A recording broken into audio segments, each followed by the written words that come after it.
Hey everyone, welcome to another episode of the Movies, Comics, and Life podcast. We've got another guest friend on today, and we have Aidan from... Where are you from? I'm from Colorado in America. Oh, Colorado, right.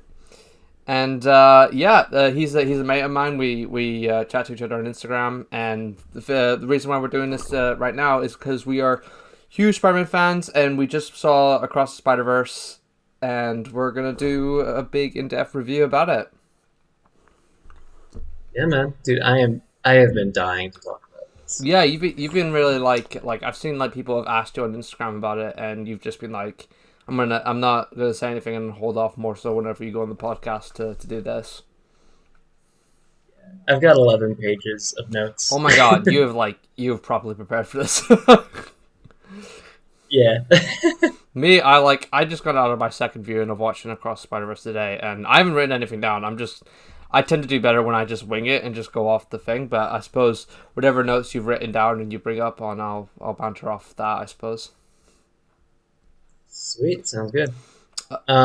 So yeah, I said we should probably just start with like a spoiler-free review or like an overview on just our thoughts of the movie. Yeah, we can. Yeah, we'll do that. It's usually how reviews go. But like, here's the thing, right? I do not see why people would usually click on a 1 hour podcast thinking there's going to be no spoilers for it at all. You know what I mean?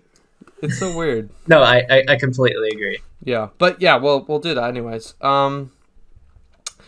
But yeah. So Across the Spider-Verse, Aidan, what did you think? Dude, okay, so Did it suck? It sucked. um, I hated it. dude, it was It was. garbage. It was Just no. As a just an audio visual experience, it's a masterpiece, just straight up. yeah. Like I don't think you can argue much against that. The animation was stunning. Like every frame felt like a comic book panel, and I love how they played with like different animation styles to characterize the Spider People. The action was really tense and exciting, and it was paired with really good cinematography. They used colors really well, and the camera to tell the story they wanted to tell in a very unique way. The soundtrack and audio design was very good. The story is a bit darker with very like with a very engaging plot and like super relatable, well written, and compelling characters throughout the whole story. And in my opinion, like the first hour contains a lot of very human and just emotionally mature scenes, and I felt I really appreciated that. Absolutely. Well, like But the first one had as well. You know, oh yeah, um, both of those films like I definitely like top tier a top in tier. those aspects. Absolutely. I mean, the like for me. I mean, this film. I walked out of this movie like I've said this before. Like there's a big superhero fatigue going on right now, and I'm kind of tired of like most of the time when I walk out of superhero movies these days, I'm either I forget about it in T minus 10 minutes, or I just I see it and I'm like, right, that was that. I'm off with it. But I swear to God, I went after I saw this movie. I have not felt this way in like complete awe and just complete just gasped and mind blown since Avengers Endgame. Truly.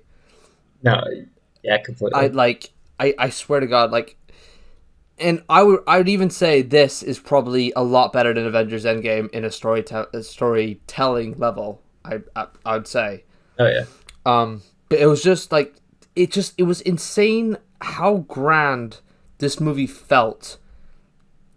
It's like it rivals any big blockbuster movie you'd even see today, and it's crazy. And like the visuals are like even like I thought the first one was completely amazing with its visuals, but and obviously when there's been like a big 4 year gap between its predecessor and the sequel, you expect a big upgrade. But this was like a huge upgrade in terms oh yeah, of every animation style, every alternate Spider-Man had a different type of animation style. Like, um, the one that really blew my mind was honestly Spider-Punk. Like, Mhm. like every time you look at him, and it's like the frames and it's like a newspaper type of animation for him. It changes colors and it changes that, and his guitar will like go back, like will just sort of. It's really hard to explain what it does, but it like turns to different sheets of paper and shit. It was like absolutely crazy. Um, but yeah, this movie, man. I mean, it's really hard to think of some things to say bad about it. The only thing I can really say that does not make this movie, because it's not really a spoiler to say this, but it's not a complete film. It is really it's a part one, and they announced that ages ago. Like they said it was originally going to be called Across the Spider Verse Part One, but then they were like, no, it's Across Spider Verse, and then the next one's called Beyond the Spider Verse. But they basically said this is going to end on a bit of a Empire Strikes Back type of ending, which it does, but a bit more cliffhangery than Empire Strikes Back. Like Yeah, Empire Strikes Back had like it ends on like you want more, but it still stands alone as a film. This movie needs the next movie to complete it. oh yeah, And I've said this to you and a bunch of people, but like this really does feel like the first 5 issues of like a 10 issue miniseries. And but like these first 5 issues are so fucking good, and you just yeah. want to read more, and it's absolutely insane. Oh man, I swear, like it's first off Miles Morales, right? I love, like, obviously Peter Parker, my Spider-Man, whatever. Like, I love Peter Parker. He's always gonna be my Spider-Man. And even with the first one, it made me really like Miles a lot more than I did beforehand. But this film has really made me like see Miles in a completely different light than I had before. Like he is Spider-Man. Not that he wasn't before. I'm not one of those like Twitter people who are like Miles Morales. I'm gonna go see Miles Morales across the Spider-Verse. What? Spider-Man? Fuck that, dude. No, Miles Morales is Yeah. fucking Spider-Man. This is like, No, yeah. sorry, what? What you gonna say? Oh, I was about to say, yeah. I've got a few paragraphs written about that, Hmm. and how the film kind of commentates on that. Um, and I can definitely talk about that later. But I was just gonna say, yeah, the most controversial part about this film is definitely going to be the ending, Yeah, like 100%.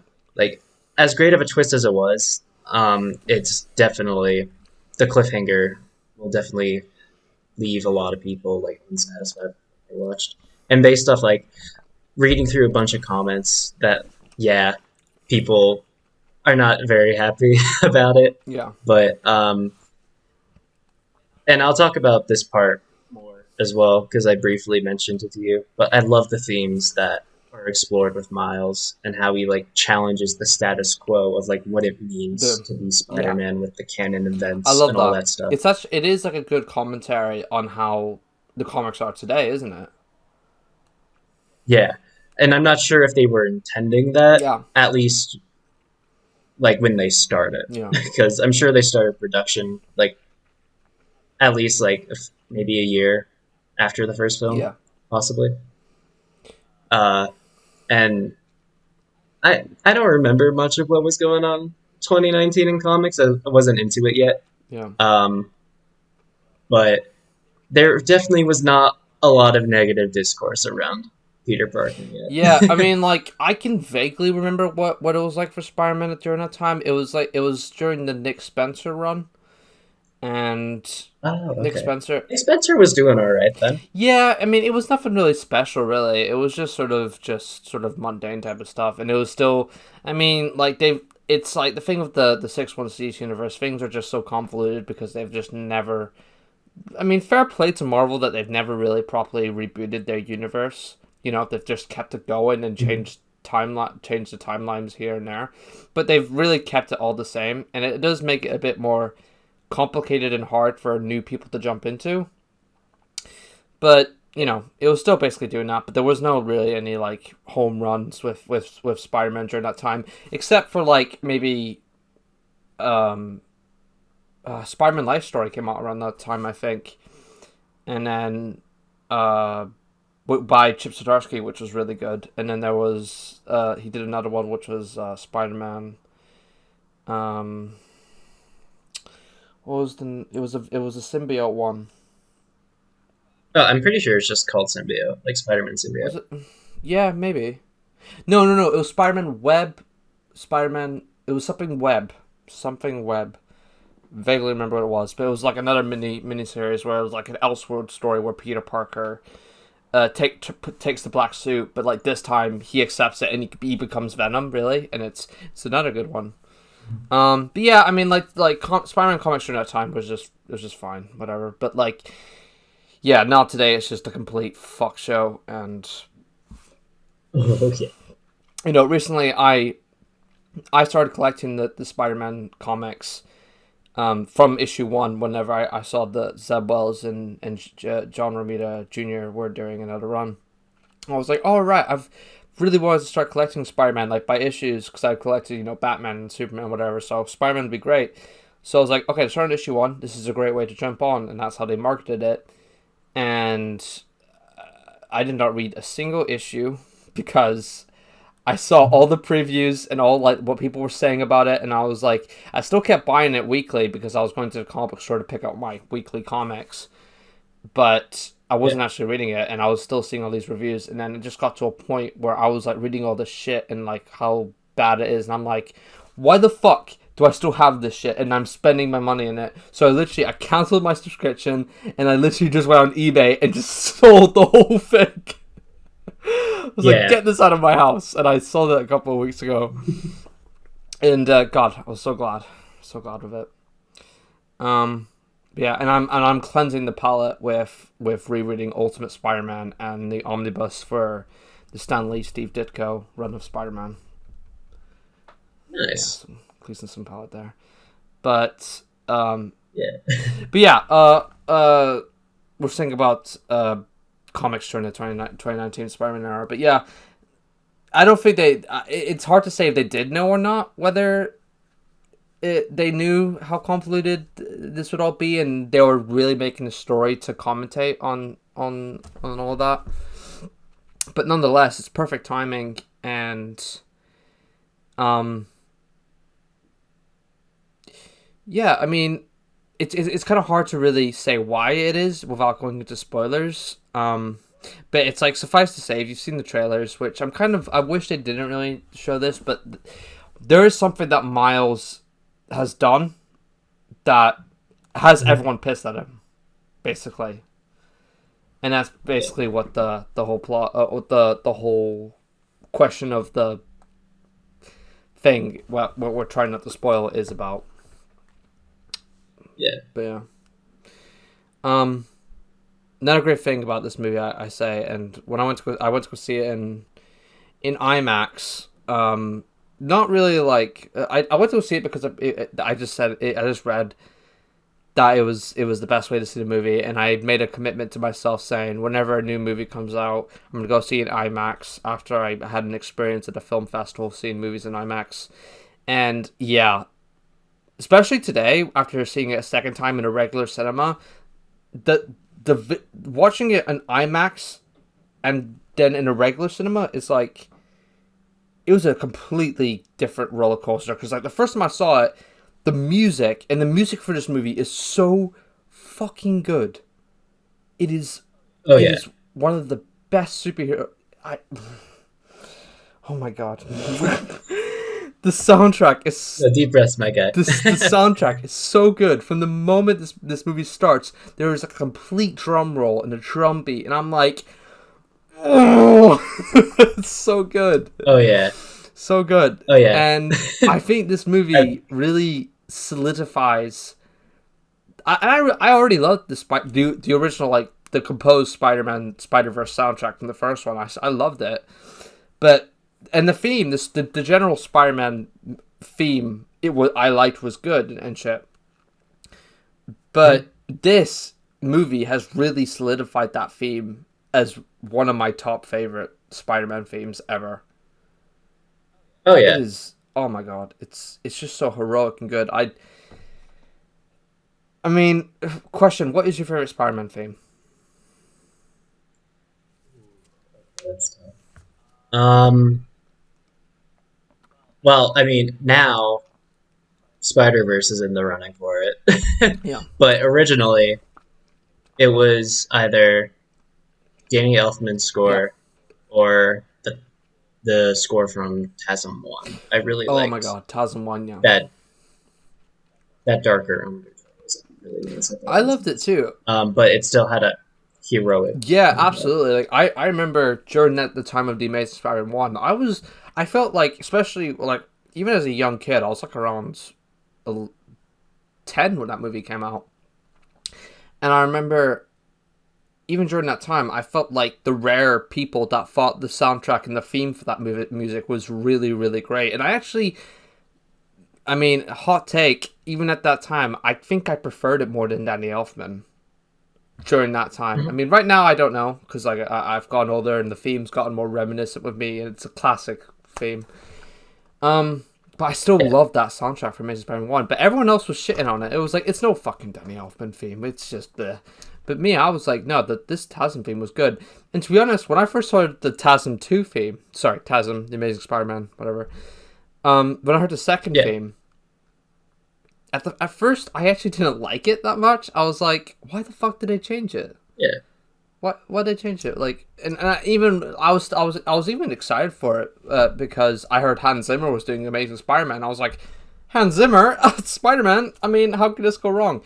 And yeah, when I Yeah. first heard the Amazing Spider-Man 2 theme, I was like, I prefer the first one. But no, I mean, even then, after watching Amazing Spider-Man 2 in cinemas, I actually really, really loved that soundtrack for Amazing Spider-Man 2.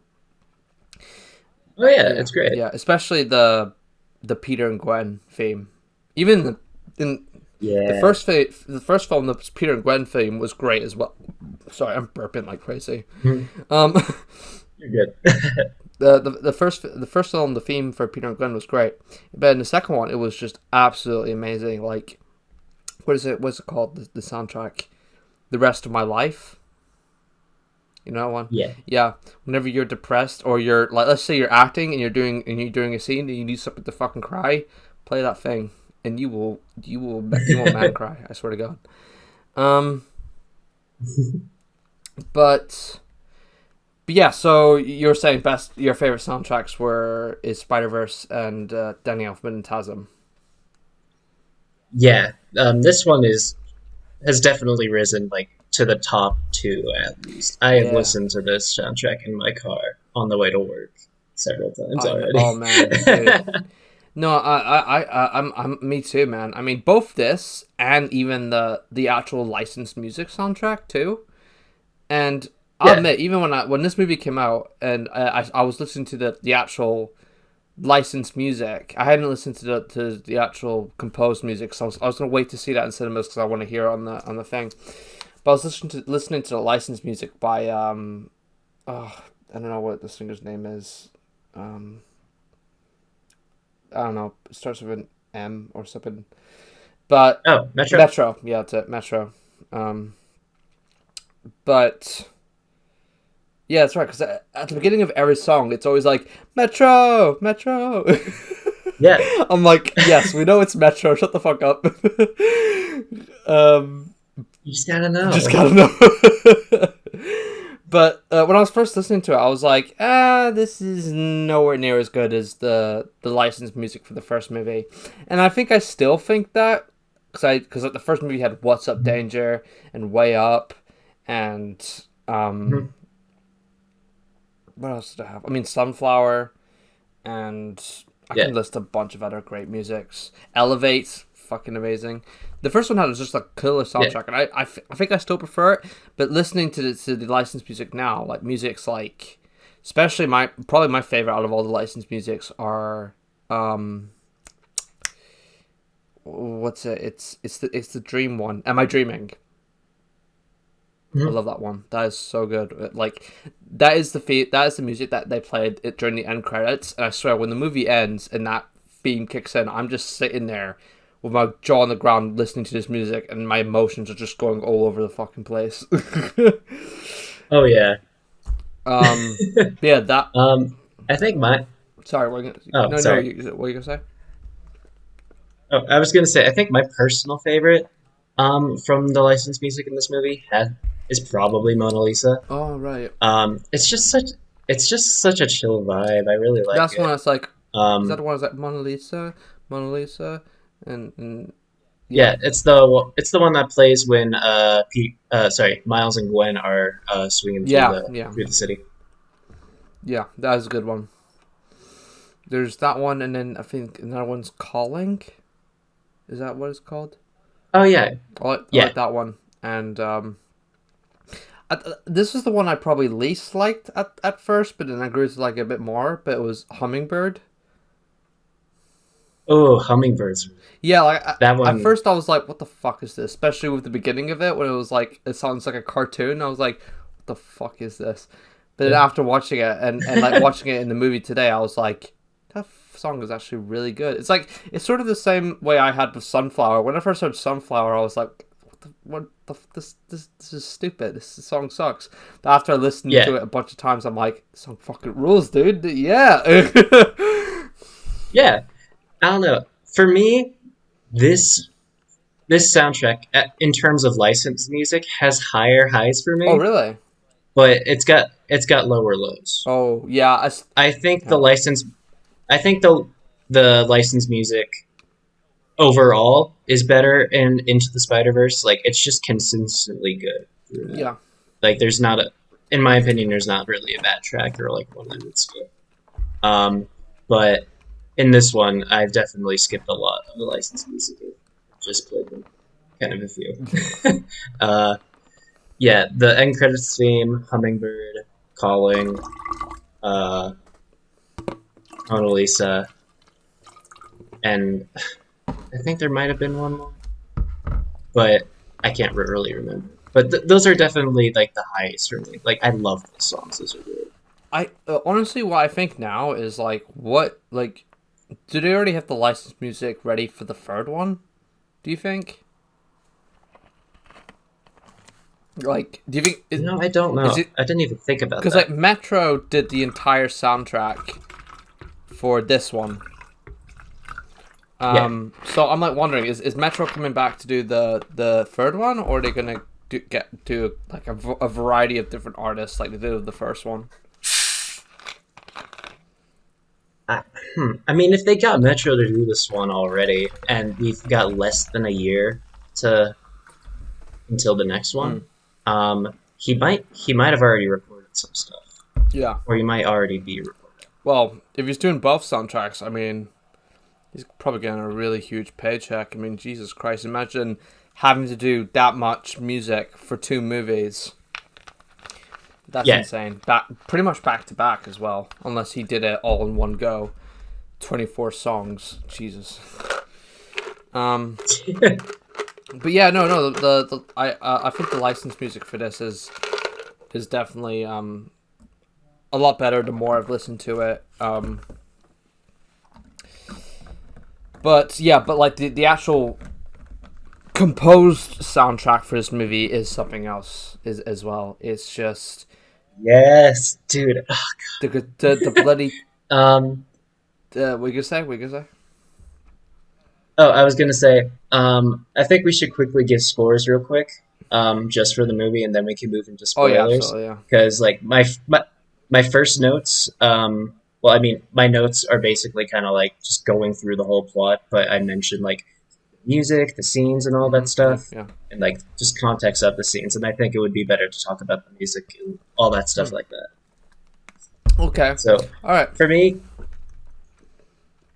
so from an unbiased perspective, I'm giving the film an 8, but that's because I know how controversial the ending is going to be Yeah. until the next one comes Yeah. out. But that does not determine that does not reflect how much I actually enjoyed it. Because like if I was scoring it based off how much I enjoyed it and how much I'm probably gonna rewatch it, Dude, we're sitting at tens across the board. I mean, for me, after seeing this movie again today, I've settled that I'm going to give it a 9.5. Yeah. That point five is basically just because of the incompletion of the ending of the movie. I still think the movie is like great and watchable on its own, and I will rewatch this countless of times. Sorry, I'm burping like crazy. Mhm. Um, but yeah, I mean, it is basically just that point five that that and maybe a few other aspects about the film. That's the thing. I can't really think of one thing where I'm like this thing is not good or whatever. It does feel quite flawless in a lot of ways. Mhm. I think it's gonna take a lot of viewings to really like settle on something I'm not happy with. This is definitely a movie you have got to watch a lot of times to really get the full picture. Like this movie has to be fucking studied for a film you must watch every frame of to get the context of everything. There's something in every frame, and it was like that in the first one, but this thing is something else. I mean, I don't even want to bloody the. It'd probably take you days to just go through the entire Spider Society scene frame by frame and looking at everything they put in there. Oh yeah, So I completely agree with you there. yeah, but yeah, solid 9.5 out of 10. It's just, oh man, I mean, I keep telling like my parent, my mom and my aunt. I've told them like I said, they about the first one. They were like, oh, it was alright, but it's an animated movie. It's I'm not gonna really go watch this one in cinemas. It's just too comic booky for me. But I got out of it and I was like, dudes, I don't give a fuck if you think it's animated or some shit. Watch this movie. It is incredible. Like, god damn it. Yeah, it's so good. Yeah. Okay, so this is gonna transition us into spoilers, but I knew from like the first 3 or 4 minutes that this was gonna be like a different Oh experience. yeah, yeah. Like honestly, I knew it too. Just from especially the drumming at the very start of it, and also when it just Yeah, cuts to like flat on the screen where it gives the big title of the Earth and city that Gwen was in. I was like, okay, we are in for something else here. yeah. So basically, at the start of this movie, just for everyone listening, so we open the film with Gwen Stacy this time instead of Peter, and she's basically framing the sequel as much as her story because she's like narrating everything, and she's like, "Hey, let's do things differently this time," and she's telling Miles' story from a third person perspective, which is really interesting when you consider the end of the film. And she's like, "Do you want in?" As in, like she was just telling the story of the movie Yeah, to yeah. whoever she was It recruiting. segues way well into it, doesn't it? Yeah, it does. And like even in the first like 3 or 4 minutes, you get like flashes of future events that are gonna happen. So it definitely feels like she's just telling this to a spider person, and she's like, "Yeah, all that happened. She want to fucking help me out." Yeah. um, but yeah, during that drum solo, which holy shit, it's such a good drum Oh my god, solo. it was so good. Like I just it's like it goes back to what I was saying about listening to this music in IMAX theater. That drum solo had me like just rivaling. I don't even know if that's a word, but me just jumping in my seat just from the drum set alone. I was like complete in awe from the end of it. But yeah, I Oh mean, yeah, yeah, from that point onwards, I knew we were in for something else. But yeah, like yeah, keep going with your notes. What you're saying? yeah, and the visuals in that section were like stunning. Oh yeah, Like, I mean, obviously this whole movie's stunning, but like they definitely threw like very striking stuff just to tell you, hey, this isn't gonna be the same. What we're doing in this movie makes the first movie look like we were playing it pretty safe. absolutely. Like even like it's amazing, especially in Gwen's universe, how whenever two people have conversations, the backgrounds reflects what the emotion is going on during that Oh conversation. yeah, you know, and that was like another beautiful element of the visuals of this movie and Spider Gwen's universe. So that was already a first indicator of how different this was going to be visually from the first one. Oh yeah, I love her universe's art style. Obviously, you talked about the emotions and stuff like that, but just like from a base form, like it's got this pastel Yeah, watercolor esque thing to it. Like you can see like brush strokes and all that stuff, and like contrasting with like the harsher lines in like the other universes. It's just really nice to look at. yeah, yeah, absolutely. Um, And then you're that good. sorry, then well, I mean, like off your notes, then it segues us into Spider Gwen. Obviously, the complete origin story between her and Peter. Yeah, exactly. So yeah, we learn more about the origins of Gwen, like as she remembers and reflects on her friendship with her reality's Peter Yeah, Parker, and it flashes through like several months that her, Peter, George, and Aunt May shared, like praying before they were eating and stuff like that. And that was just really nice to see. I yeah. really enjoyed It that. kind of low key reminded me of Spectacular Spider-Man whenever they had well when Aunt May had would have like the Stacys over for you know like dinner and was it Thanksgiving on the finale of season one. Yeah. Yeah, so it was like it kind of Mhm. reminded me of that sort of aspect of the friendship and relationship. So that was really cool. Um, I gotta say though, watching this movie, it's kind of I never really thought of this way after watching the first one, but well, obviously, like I think it's safe to say we weren't expecting Spider Gwen to have as big as a role she did here, but I think this movie has probably solidified Spider Gwen. I mean, I say this, but like at the same time, I do really love Emma Stone as Gwen. I think she's absolutely amazing, but this could very well be Mhm. the best Gwen Stacy we've gotten. Yeah. At least it, It's hard, isn't it? yeah, I don't, yeah, because Spider Gwen is a very different character just Very compared different. to like a general Gwen, yeah. But so it's just Gwen I Stacy. know. So it's like it's really hard to say she's the best one because she just feels like a completely different character, which in a which in a way is good. But it's like it's a way of Yeah, classing her as like Gwen Stacy as we know her with Emma Stone or whatever, or yeah. just a different completely character. But as this character alone, she is just so strong on her own, like written so well,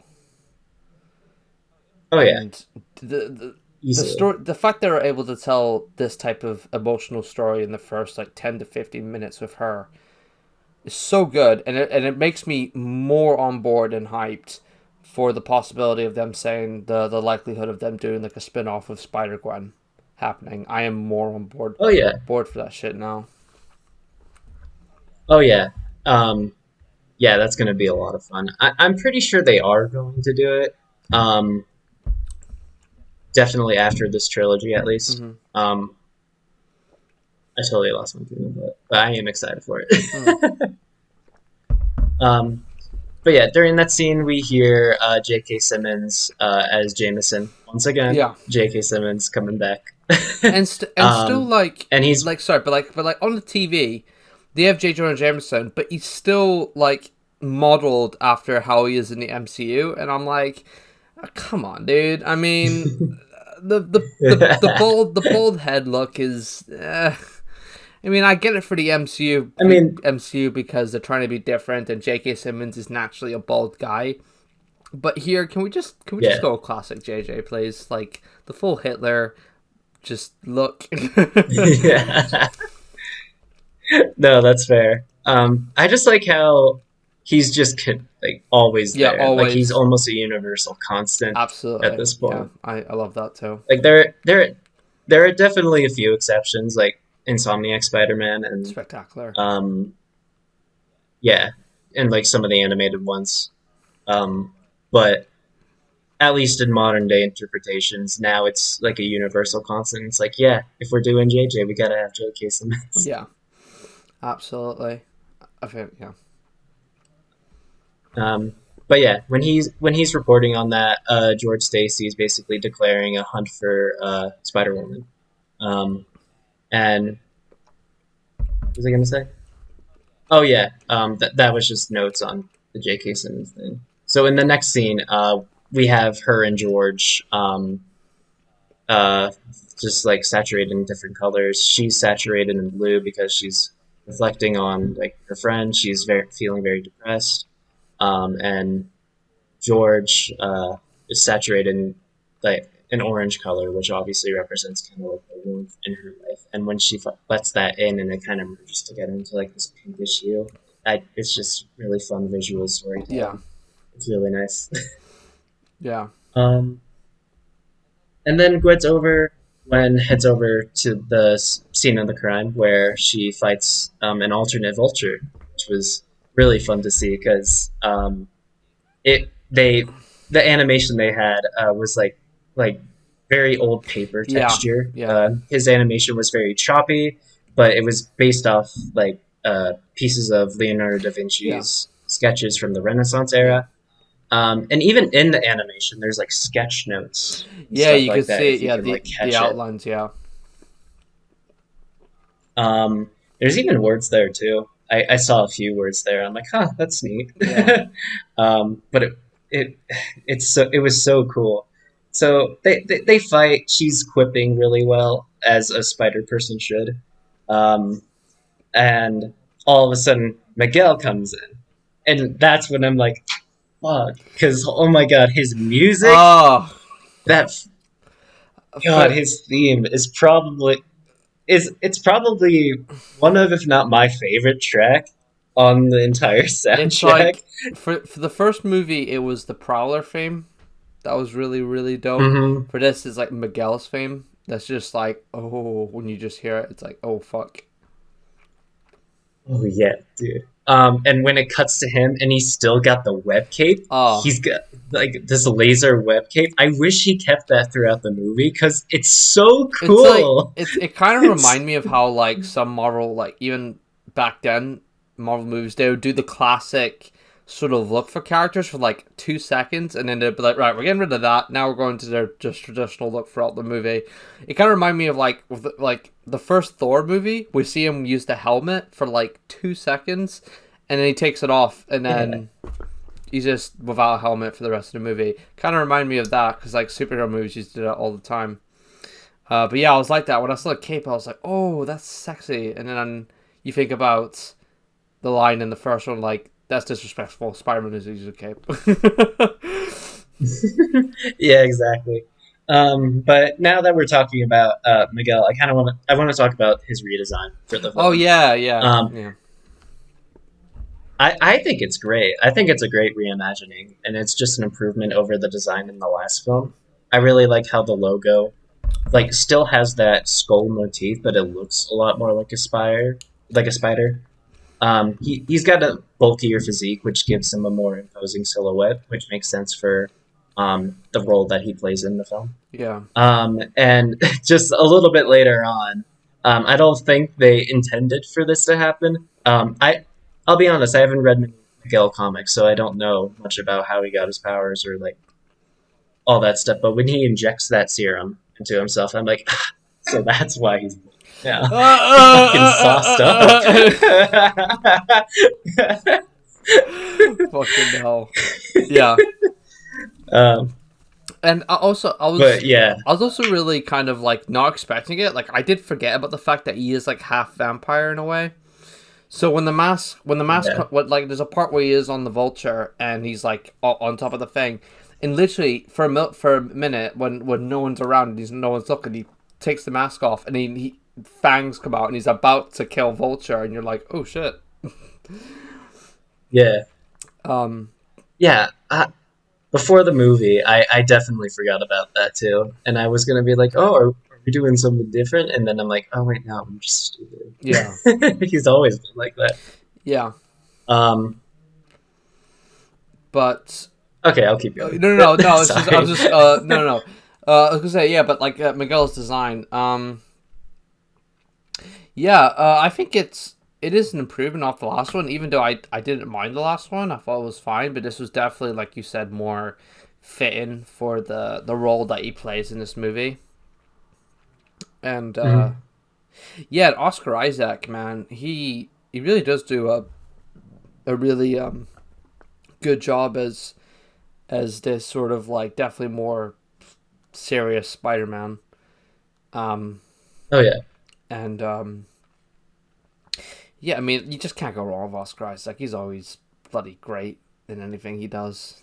Oh yeah. Um, 100%. He's fantastic at yeah, it. and he really did a great job here. Like everyone did a great job. I mean, it's you got to really commend the voice Mhm. acting here in general. The voice acting is so great, even for like every role, no matter how ridiculous it is. And like we'll get to it later, but the Spot, like the voice performance by him is really Yeah. really good, and it's so funny the way like he can be really funny, but at the same time, it's kind of intimidating how serious he takes the whole situation and the rivalry he has with Miles later on. Yeah. But yeah, like the voice performance by Oscar Isaac was great. Everyone was great. Um, just like the first one, no one did a horrible job. Everyone did put their roles great. We do hear a voice performance by a classic Spider-Man voice actor, but we'll get to that later. Yeah. Hell yeah. Um, Yeah. There was one person in my theater who was freaking out about that just as much as I was, and my brother was just sitting there like, "Shut up, bro." yeah, He's like, "Fuck you, fuck you." yeah, I was like that too. Especially when I uh, when, when I saw, I was like, kind of. I was really the only guy who was like really just fucking like trying to hold my entire body from jumping off my seat. Both yeah. times, because there's a couple of times where he does actually speak and show himself, um, but yeah, from so Miguel shows up, and then we see Spider Woman. Well, uh, Jessica, Jessica Drew, is that it? No, no, Yeah. So yeah, as they're fighting, Jessica Drew comes in to help out, and I thought she was a good inclusion, but I didn't really get attached to her. yeah, She didn't really do much other than kind of be like kind of a semi mentor Gwen, to Gwen, yeah. but even then, she wasn't really there long enough for me to get much of an emotional attachment. Hmm. Motorcycle's pretty cool though. Like that's They just fun. don't they don't really do anything with the fact that she's pregnant. They just mention it and then just leave it there. That yeah, that's true. It makes me wonder if we'll see the husband in the next one. It's kind of weird. For some reason, when she said husband, okay, this actually does sound really racist whenever I think of it this way. But when she said husband, I was like, oh my god, her husband is Miles! And I was like, wait a minute. Yo, we got it. We got an older Miles. Shit, let's go. Yes, I am. I am. I didn't even think about that. That's funny. I don't know, but like when I think of out loud, I'm just like, really, he has to be Miles because the skin color. That's why. God, I hate myself. I am not. I am. I No, am. I am not Spider-Man. Lotus Spider-Man. I am not Lotus Spider-Man. I swear to fuck. no, you're good, man. You're all good. Um, yeah. Before I move on, I just want to say I really hope that they reference Lotus in some way in the next film. Oh, Just a quick little jab, bro. I have. like just have the I hope I'm not the racist Spider-Man. He's like, what, the flower guy or Oh something like yeah. that. Oh man. That That should be how they write that it because like it's a reference to that comic, and then saying the flower is the reference to Lotus. yes. Oh my god, that would be so perfect. I mean, I don't know what Gavin would even think about that. Because Gavin has definitely made his statement clear of how he feels about the first one, and he says like he doesn't like it as much as everyone else because he views Spider-Man in a very different light. He has a very particular Yeah. interpretation of Peter. He's always said like Peter, no, not Peter, Spider-Man, but like, he has said Peter Parker is his Spider-Man and pretty much is one and only Spider-Man. No one else is Spider-Man. But Yeah. But yeah, if they do that, that'll definitely be a huge pull, and I love it.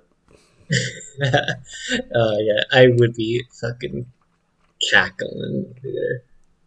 Yeah. But yeah, so after the fight scene, which was really well animated and well choreographed, George is holding Gwen at gunpoint because he's trying to arrest her, and then she unmasks herself, and the watercolor, like the brush strokes, like kind of start bleeding in the background, as if like her world is like kind of crumbling now that he knows, and now they're having conflict with everything. And I just thought that was really great symbolism. Mm. Uh, but then eventually, she's able to go with Miguel and Jessica Drew.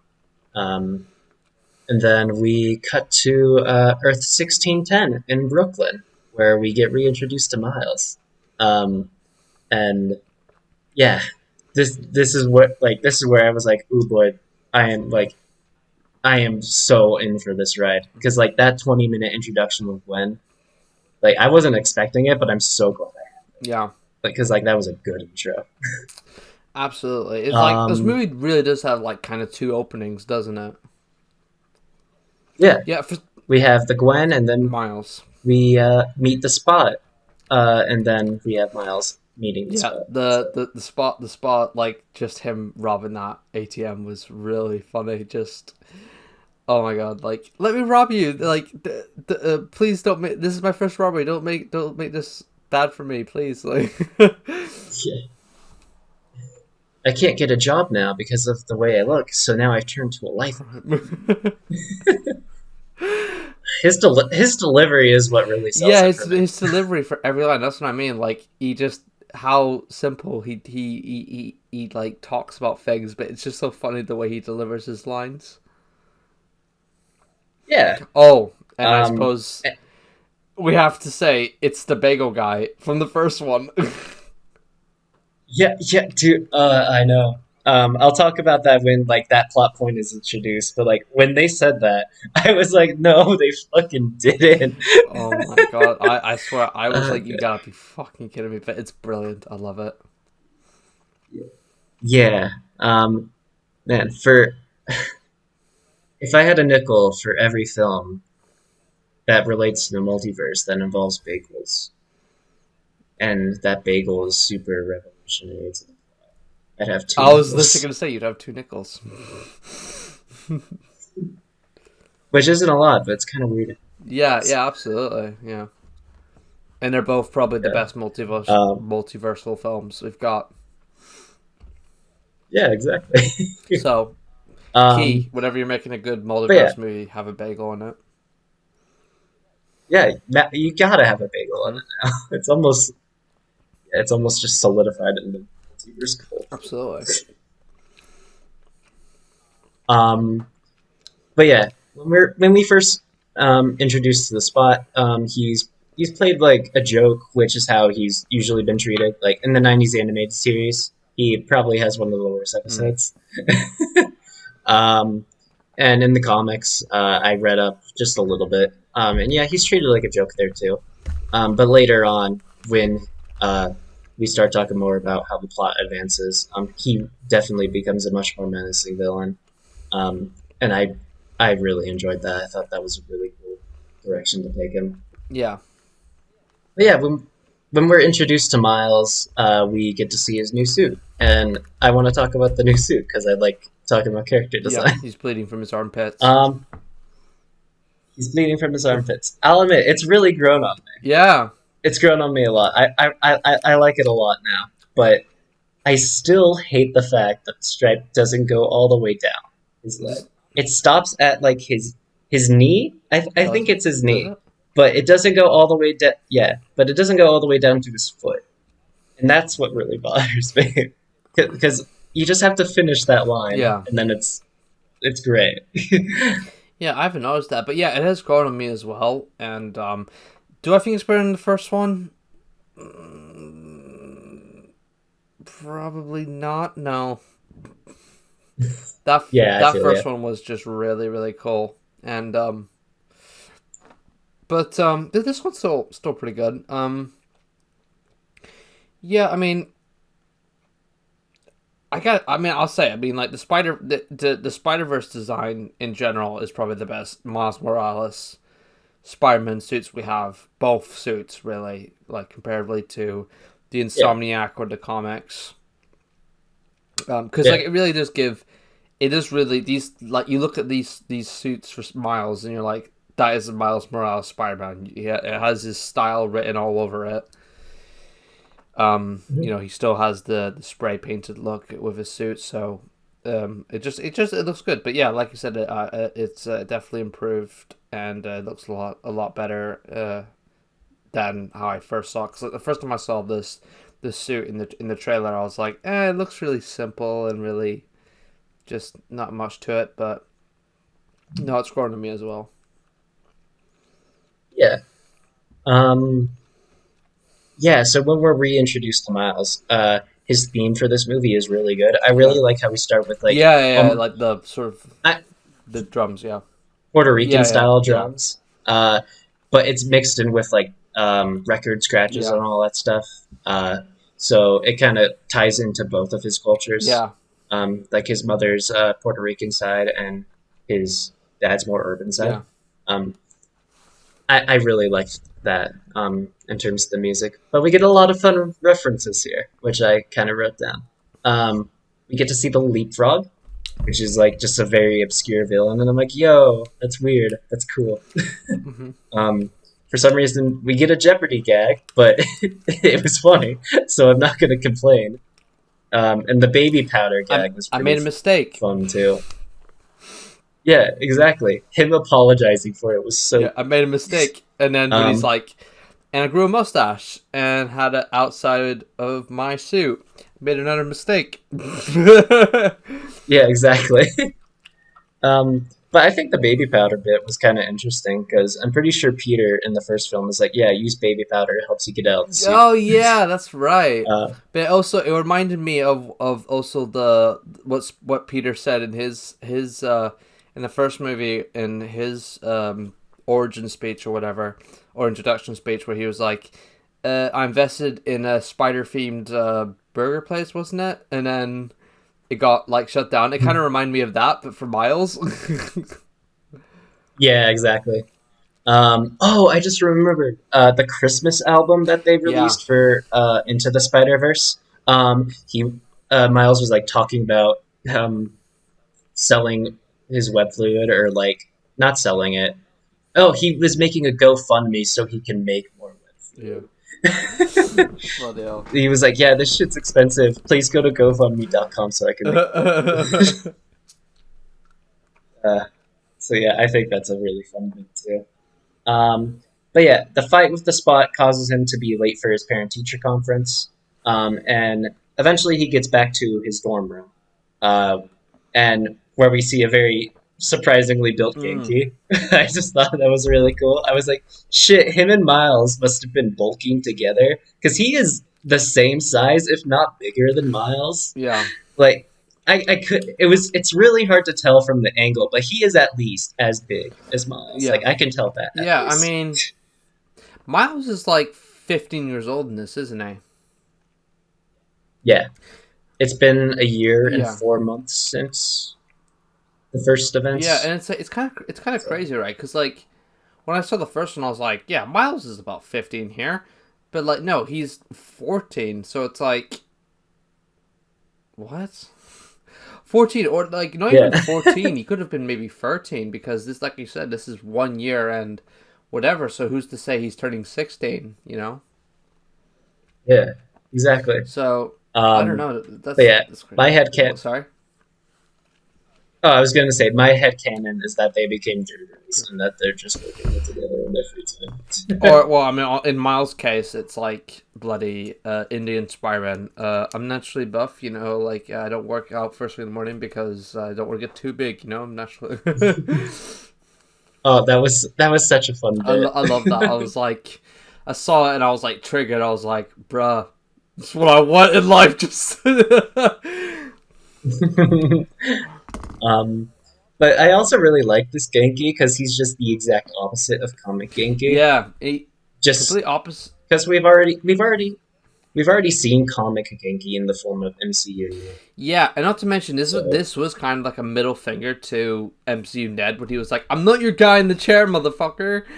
You know, like the yeah, way he states exactly. that. It's sort of like it's kind of like the people who did this film was like, Genki's not supposed to be Spider-Man's guy in the chair. Okay, stop, knock it off. Yeah, yeah, exactly.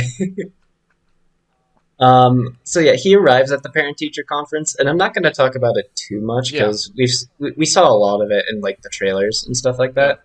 But I thought it was a great scene with a lot of emotional depth. But then Miles and his dad end up dipping out because the spot gets out of his web, and Rio's just kind of left alone, and she's like, "What the fuck?" Yeah. Uh, I gotta say this though, right? but yeah, I'm really happy that the mother has gotten a big shine in this movie compared to the first one. And it's really good how much material she's given here. I'd probably say she's actually maybe given a bit more to eat on here than Jefferson did. Like the first one, Jefferson had a lot more obviously than the mom. The mom had barely anything, but here the mom actually gets lot of things to do and say, and it's really yeah, good. Like especially the actress who does her is so good, and um yeah, I mean just she really does feel like a loving mom, and seeing her and Miles talk, it's like it feels so real and genuine, you know, and it just yeah, I'm just really glad the mom had a lot more to do this time around, and as someone who really does love my mother, and and I got on really well with my mom as well, and we're really close, you know, seeing her and Miles talk about their stuff and whatever, you know, it was something I could kind of relate to and whatever, but yeah, it was good to see her having more of a role in this one. oh, I completely agree. I love seeing her on screen, and we'll talk about when we get there. But her her scene with Miles, right after Gwen leaves. uh, yeah, right after Gwen leaves. I love Oh that my scene, god, man. it's That's so good. and like her voice acting there was really heartbreaking. It's like you could tell she was like holding back tears, Hmm. um, like when talking to Miles the way she was. Um, yeah, that got me emotional. Made me think about my mom. I'm like, oh no. Be truthful to your parents, kids. I mean, there's no point in keeping secrets. Yeah, exactly.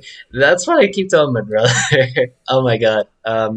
I don't want to go on a side tangent, but my brother is rebellious as hell. Yeah, He is the opposite of me. I was growing up. you were He's having fun though, so you were a simp to your folks. I was very much a simp to my folks, and my brother knows how to sneak around really well. Yeah, I gotta say, from the pictures I have seen of him on your Instagram, he does look very rebellious. Like he does look like he's the type of person who just be like, "I'm gonna go do my own fucking thing." Oh yeah, yeah. He when we watched the movie together, after the movie, he's like, "Yeah, Spider Punk is my guy." Uh, I definitely relate to him a yeah, lot. yeah, yeah, yeah. That makes sense. Everyone um, loves Spider Punk in this movie, but but I can see why it's so good. And you know, I was so shocked, right? And I know we haven't gone to Spider Punk yet, but I want to say this: I was so shocked to find out after I saw the movie. I was like, the voice for this Spider Punk is so good, and it's so like I don't know what kind of lingo it is in English, what part of it is. But I knew it was a very specific kind of language in English, not language, accent in English. But I was like, wow, this is really great. I wonder who does it. And I saw it was the dude from Black Panther and the dude from Get Out. oh, really? Yeah, the main guy there. He's the one who voiced it, and I was like, holy Shit. shit. Yeah, he was so good. Oh yeah, he killed that. Yeah, I would have not. I would have not guessed that just based off of his performance in this. Yeah, I was like, I don't know, Scooby Doo, mate. Oh God, yeah, that oh man, that lingo was so fun. Yeah, and there was the one who in his introduction he was just like, I was bit by I was bitten by a radioactive. Well, I'm not going to tell you what it is, but you know what I mean. Yeah, exactly. Oh, man. So Yeah, good. we'll talk about him when we Yeah, get there. But he is such a fun variant. yeah, Um, but yeah, the fight with Miles in the spot, with Jefferson kind of trailing behind, leads them to the Alchemex Collider site from the first movie. yeah. And this is where the spot explains his backstory. And we get the bagel. We get the bagel. Um, and we actually see Earth 42, like the Earth 42 spider that bit Miles, but it was in its own reality right before it left. It was You like a actually, quick frame, actually, you know what? In that but frame that you do see in Earth 2, I was going to say something, but I'm like, nah, that's a spoiler, like for later down the line, so I won't say it. I would honestly I was about to say it too, Yeah, but I'm glad you caught on to that.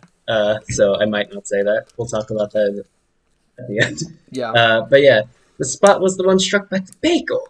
yeah. And then he became the spot when Miles set off the collider at the end of the first film. So when he says that they created each other, he's not wrong in Yeah. that sense, at least from his perspective. So that's pretty interesting. But then he kicks himself into himself, and we get a lot. We get to see a lot of really cool realities. Yeah, and So we he see, Venom. yeah, we see a 1940s comic universe with like the Ben Day dots and everything. Um, and then we see the Lego universe, which I was Yeah, honestly not expecting. That was really that fun. was cool. Um, I have a feeling like there was a bunch of dudes at the bottom on the street arguing or yelling or some shit, and I have a feeling those two were the voices of Chris Miller and Phil Lord. oh, I don't know for certain, but I have a feeling it is. That was my gut instinct because I'm like, it's gotta be them, right? Because like obviously they made the Lego movie and they were known for that. So if they yeah, were to make a cameo, it's gotta be them. yeah, oh yeah. But I did a little research, and apparently it was that Lego section was animated by the fan who made the Lego Spider-Verse trailer Are you like a little serious? while back. Yeah, Wow. Like I knew it was by a bunch of YouTubers or something. But that's awesome. I was expecting maybe it was by do you know Forest Fire 101? yeah, I do. I was expecting maybe him because he's really Yeah. good. But yeah, the that guy that other one is still really good too. Oh yeah. And then we travel to the Sony Venom universe and see Miss Chen, which was really cool. Yeah. Um, it was slightly uncanny for a second, but What do I you got got sorry, I was gonna say, what do you think of the idea, right, of having the live action and the animated universe side by side, but it's not like when live action people go into the animated universe, they're animated, they are just still live action. It's kind of like I think it's kind of like Looney Tunes in a way. yeah, I was gonna say I'm fine with it because I with movies like Who Framed Roger Rabbit and Looney Tunes Back in Action, that's something I'm used to. Yeah. Because I grew up watching those. And personally, I I mean I'm fine with it. Um, but I guess in those cases, those were more 2D animation, so Mm. it kind of gets into a little weird gray area when it's 3D animation. Yeah. But I think I think the live action bits here were done pretty well. I'd say Yeah. like they fit in well enough, and it was funny. Yeah. Yeah, absolutely. But yeah, and then after that, which multiverse does he pop into? He doesn't pop into another one, does he? That was like the only ones he went into. Yeah, but it I'm pretty sure it does cut back to the To Lego Lego, yeah, universe, yeah, it does. Yeah, and and I then love during that part right where like Peter is about to go to the bathroom, they're using like J. Jonah Jameson, but they're using specific audio clips from the Raimi movies where it's like, shut up, get out of here, like and stuff Yeah, like that. And I'm like, it's like it just reminds me of the type of like, do you watch YouTube poops of Spider-Man? I do. Yeah. Yeah, it kind of reminds me of how like the audio is cut in that type of way. So I thought it was really funny. Oh yeah, I did too. Um, but yeah, Peter's in the Bugle, and Lego Peter calls Miguel to warn him, like, "Yo, the Spot, he's doing pretty bad shit." Yeah, And Miguel's like, "All right, we're gonna fuck him up. We got this." So back on Earth 16, sorry, yeah, 1610. Miles has to take a couple of cakes to Jefferson's promotion party on yeah. the rooftop, and I love just um, how shit is like constantly getting in his way and preventing him from getting there on time. I know it's a pretty common like trope in superhero movies, especially with Spider-Man, but it's still nice to see it when we do get a chance to see it. And we also get a quick encounter with Armadillo, which I thought was a pretty cool encounter as well. Yeah. Um. Um, oh, you were gonna say something? No. Keep going. Keep going. Okay. So yeah, the speech Jefferson Davis gives at the party was really heartfelt, and I really enjoyed listening to it. But after that, Miles arrives with the cake after the speech, and his parents are rightfully frustrated with him. They're Yeah. worried about him, so they ground him. And then he goes into his room and listens to Hummingbird. And yeah, I already talked about this earlier, but man, that track is just so relaxing. Hummingbird, it's my time. Yeah. And then above his head, before you even realize it, Gwen is just kind of peering down. And he's like, "Yo, what's up, man?" He's like, "Oh, what the fuck?" Here's a And then question, she right? just kind of, Here's a question that this kind of popped in my head. Is that meant to be a continuation of the last scene in the first movie, despite the fact that Miles looks completely different? I think it's a visual nod to it. I think that scene is pretty much retconned at this Yeah, point. yeah, yeah. I know. It just doesn't really make sense. Yeah, I feel like they had a general idea on what they wanted to do for the sequel, so they put it there. Yeah, But um, they probably weren't finished planning it out yet. So when they did finish planning it out for this movie, and obviously the next one because it was split into two, um, they just kind it just kind of had to be retconned yeah, in order for it to make sense. yeah, So I'm pretty sure it's just a retcon. yeah. That's fair. Shit happens.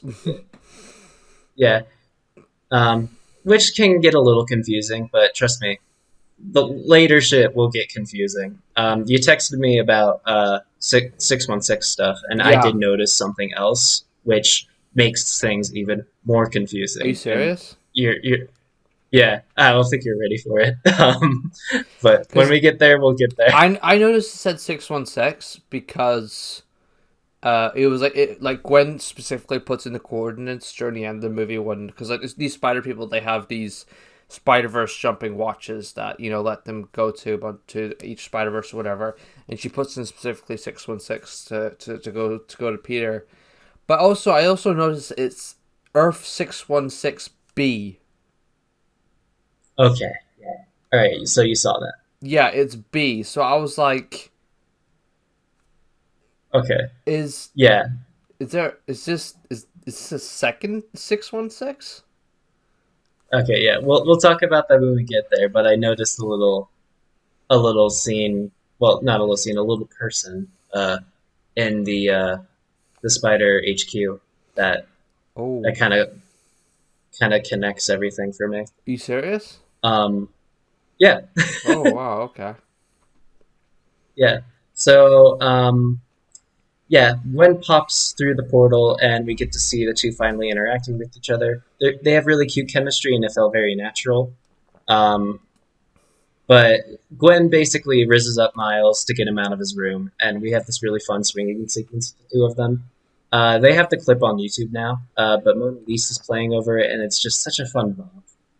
It's just a nice, like, relaxing summer bop kind of thing. Yeah.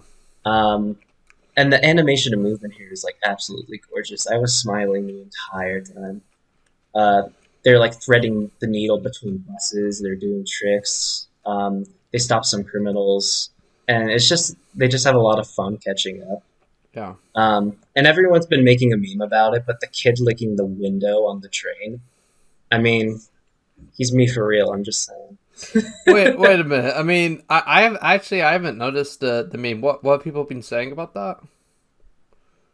They've been saying, "Yo, the kid's also thirsting over fucking Gwen." Damn. Oh my god. All right, yeah, And I'm like, damn, that kid's me for real. All yeah. right. All right, I get it now. Um, yeah. So during the swinging sequence, Gwen secretly plants a drone to spy on the Spot's apartment. Um, and then we get the scene with the two at the Williamsburg bank building. Yeah, Um, and dude, the visuals here again they are stunning. I love the camera work when Gwen is like walking under the building. yeah, Um, and then she just kind of sits down, which I'm not going to question the logic behind that because I've always thought that it's just the hands and feet. yeah, But, yeah. you But know, apparently their ass can do it too. yeah, I'm not going to question that. That's just funny to think about. Yeah, but But also, the scene, sorry. oh, I was just going to say the scene we get out of it, like, logic can be thrown out the window. Oh yeah, it is It's a nice It's scene. a really nice scene. You know, there's it's finally brought up the discussion of Spider-Man and Gwen not having a good ending to their relationship ever.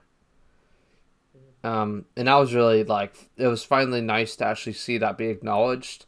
Because I always thought, even in the first one, I thought it was a bit weird that Peter B. Parker never had any sort of reaction to seeing Spider Gwen. Yeah, In that way, like seeing like Gwen, and he's like, "What?" yeah, He's just like he never really reacts much to it. Like yeah, you'd think it'd be like sort of like a sort of like PTSD trauma thing every time he sees her. Like imagine at the end of the movie, yeah. at the end of the movie, he's at his house or whatever during that scene, and she appears, and he's like, "Not again!" No, yeah, I'm surprised they didn't talk about that as well. I Yeah. definitely would have expected it, but considering it's 616B, maybe he did not have it, Uh which yeah. it would be kind of weird, but it could be possible at this point. True, true. I mean, like, for example, I mean, for a long time we thought that Tobey Maguire was basically the 616 cinematic Spider-Man, and even his Yeah, Spider-Man didn't have a Gwen in his early life, only later on. So maybe it could be a case here with Peter P being the cinematic 616, but in his universe he never really got a Gwen. yeah. Who But knows? yeah, but no, but nonetheless, like it's acknowledged that like that doesn't happen, and then obviously Miles says, "Oh, this is the first time for everything," and then it's kind of weird, like whenever I think of Miles and Gwen it being in a relationship, I for some reason I've never been like, I don't know if I like that or not, because just Gwen, Yeah. I always see Gwen and Peter, but because of Gwen being so different in these films, these and like this version of Miles and Gwen, I want them together. Oh Yeah, yeah, yeah. totally. So like, it's like we said earlier about Gwen feeling completely different, but also a really great character of her own. For what version it is here, it works. I don't think a normal Gwen would work Oh, well with Miles, but you know, oh yeah, I agree with you there. This version of Gwen is definitely a great pairing with this version of Miles, which I have to say, this version of Miles is definitely my favorite version of Miles, oh just in yeah, general. that's. I don't think that's even an argument to be had. Yeah. Well, I feel like some people could argue Insomniac. I Um, mean, yeah, I mean, I can't see an argument for it, but even then, I don't know. He's great, he's good, but like compared to this, I feel like this is just a huge, especially after this movie, there's just a huge jump. Oh my god. oh yeah. Um, so yeah, they head back to the rooftop party, and the two kind of whip over some food before Miles' parents show up. But her watch goes off, and she's like, "What's the sitch?" Kind of like, and then she has to dip. But then we get that really heartfelt moment between Miles and Rio. They're looking out onto the city, and it uses like incomplete sketch lines in the distance to create a haze effect, which is like just beautiful, beautiful imagery. But the actual speech that she gives Miles is super heartwarming. She tells him never to let anyone at the big fancy corporations tell him he doesn't belong there, which is wonderful commentary to the people who say Miles Morales is not Spider-Man. You Because keep. Sorry, I'm just saying, keep reading. I can actually still hear you, but I'm just gonna run to the bathroom right next to me. But keep going. you're, you're good, but it's surprisingly not an uncommon opinion to have about Miles in this day. But it never made sense to me. Um, but yeah, uh, all of us can feel like can relate to feeling like an imposter, feeling like a mistake, and feeling like we don't belong. In a lot of cases, we're told that we can't make it or that we're not ready for it.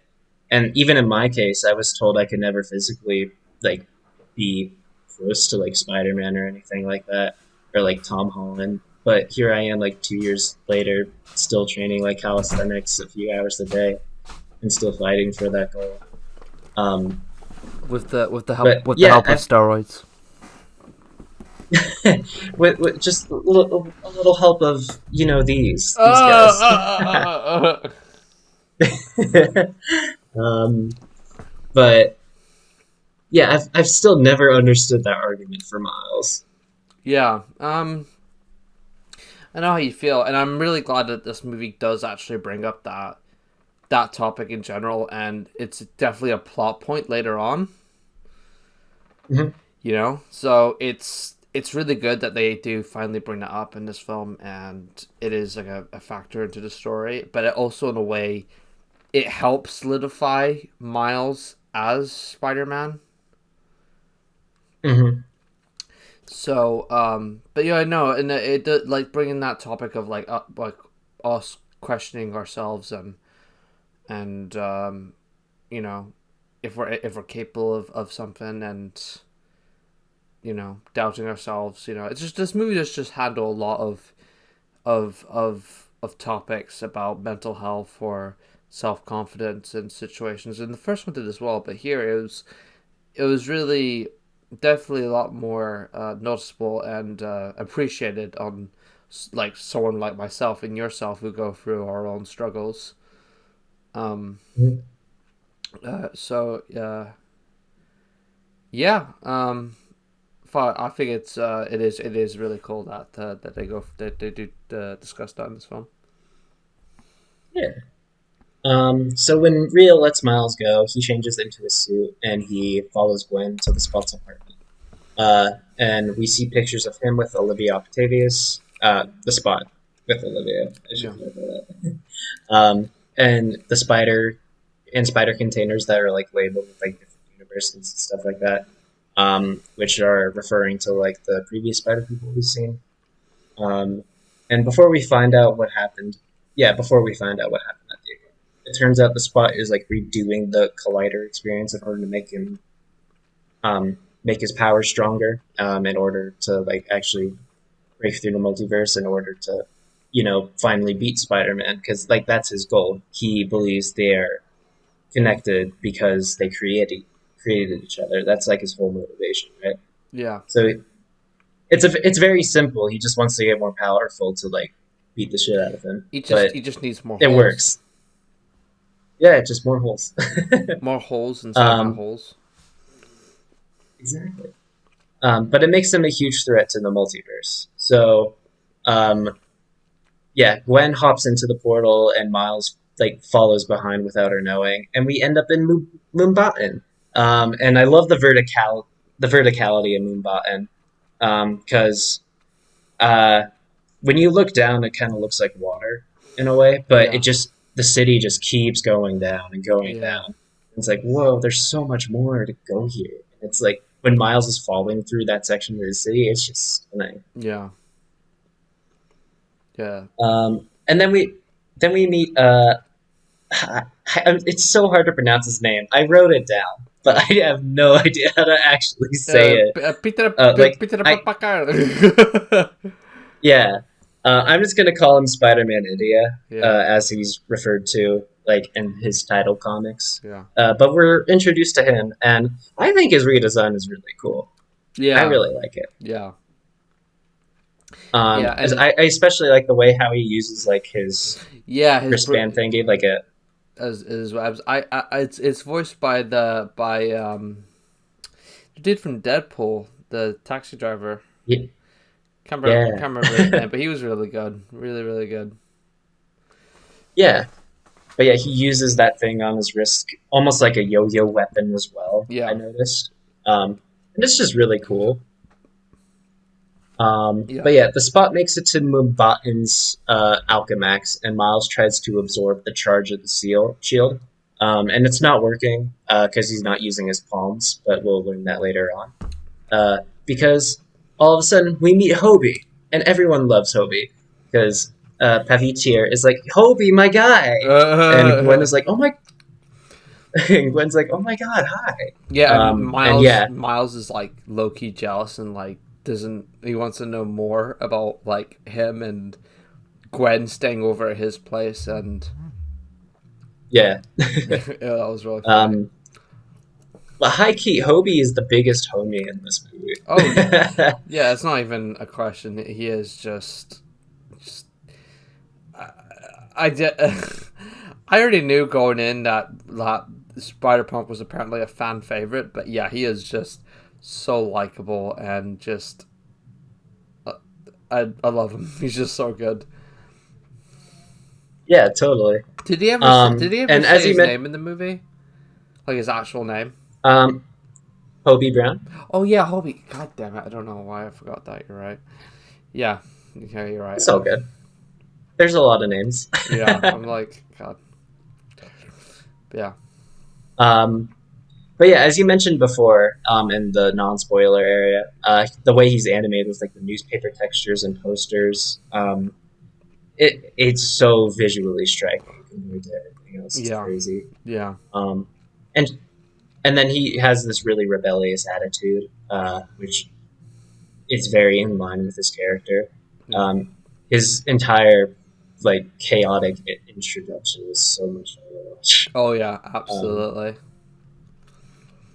uh, but yeah, later on, we see him stealing 2099's tech uh, Yeah, to make something. We aren't sure what it is yet until the end of the film, but you just slowly see him in the background, just like planning chaotic shit, and it's very fun. yeah. It's I just actually a very fun presence. what you said there about him making that thing for later in the movie. I actually didn't notice that at all. So that was good. That was a good thing that you noticed. Oh, thank you. Um, and then when, yeah, all of a sudden Miles' consciousness kind of briefly overlaps with the spots. Um, and that's when, like, visually shit starts to get wild and we start seeing a lot of shit. So we see, like, a black and white future of, like, the spots' plans to, like, absorb all of reality, cause, like, the deaths of, like, police captains and stuff like that.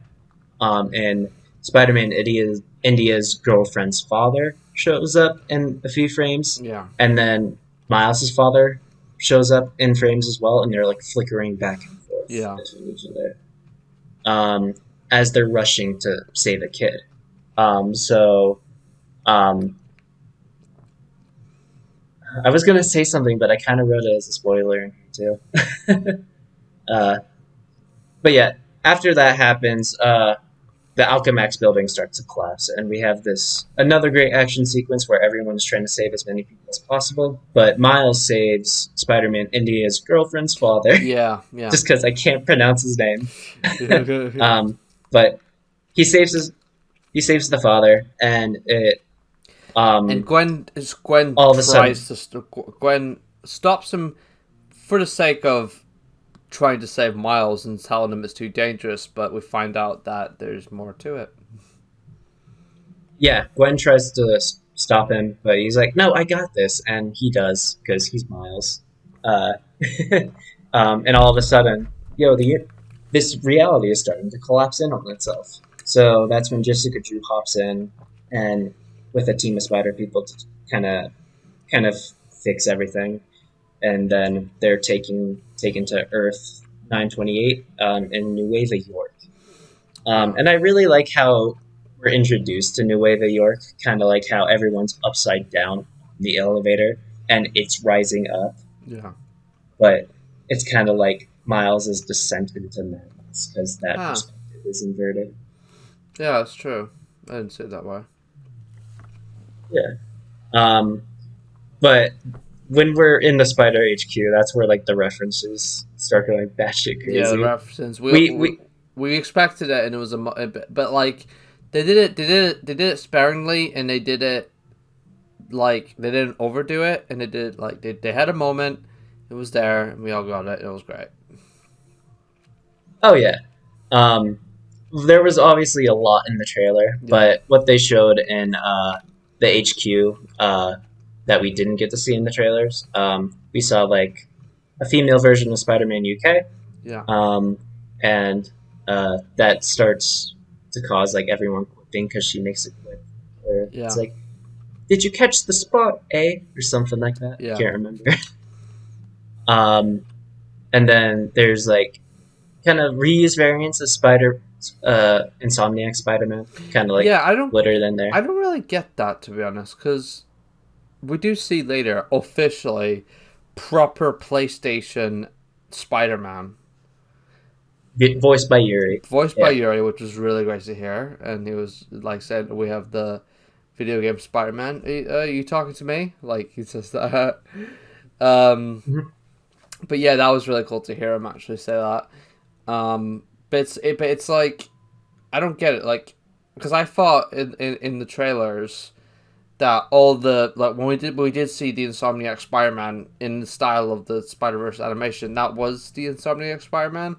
But then there's a lot of variants of him, and I'm like, I I don't know like why that's the case, but I don't know.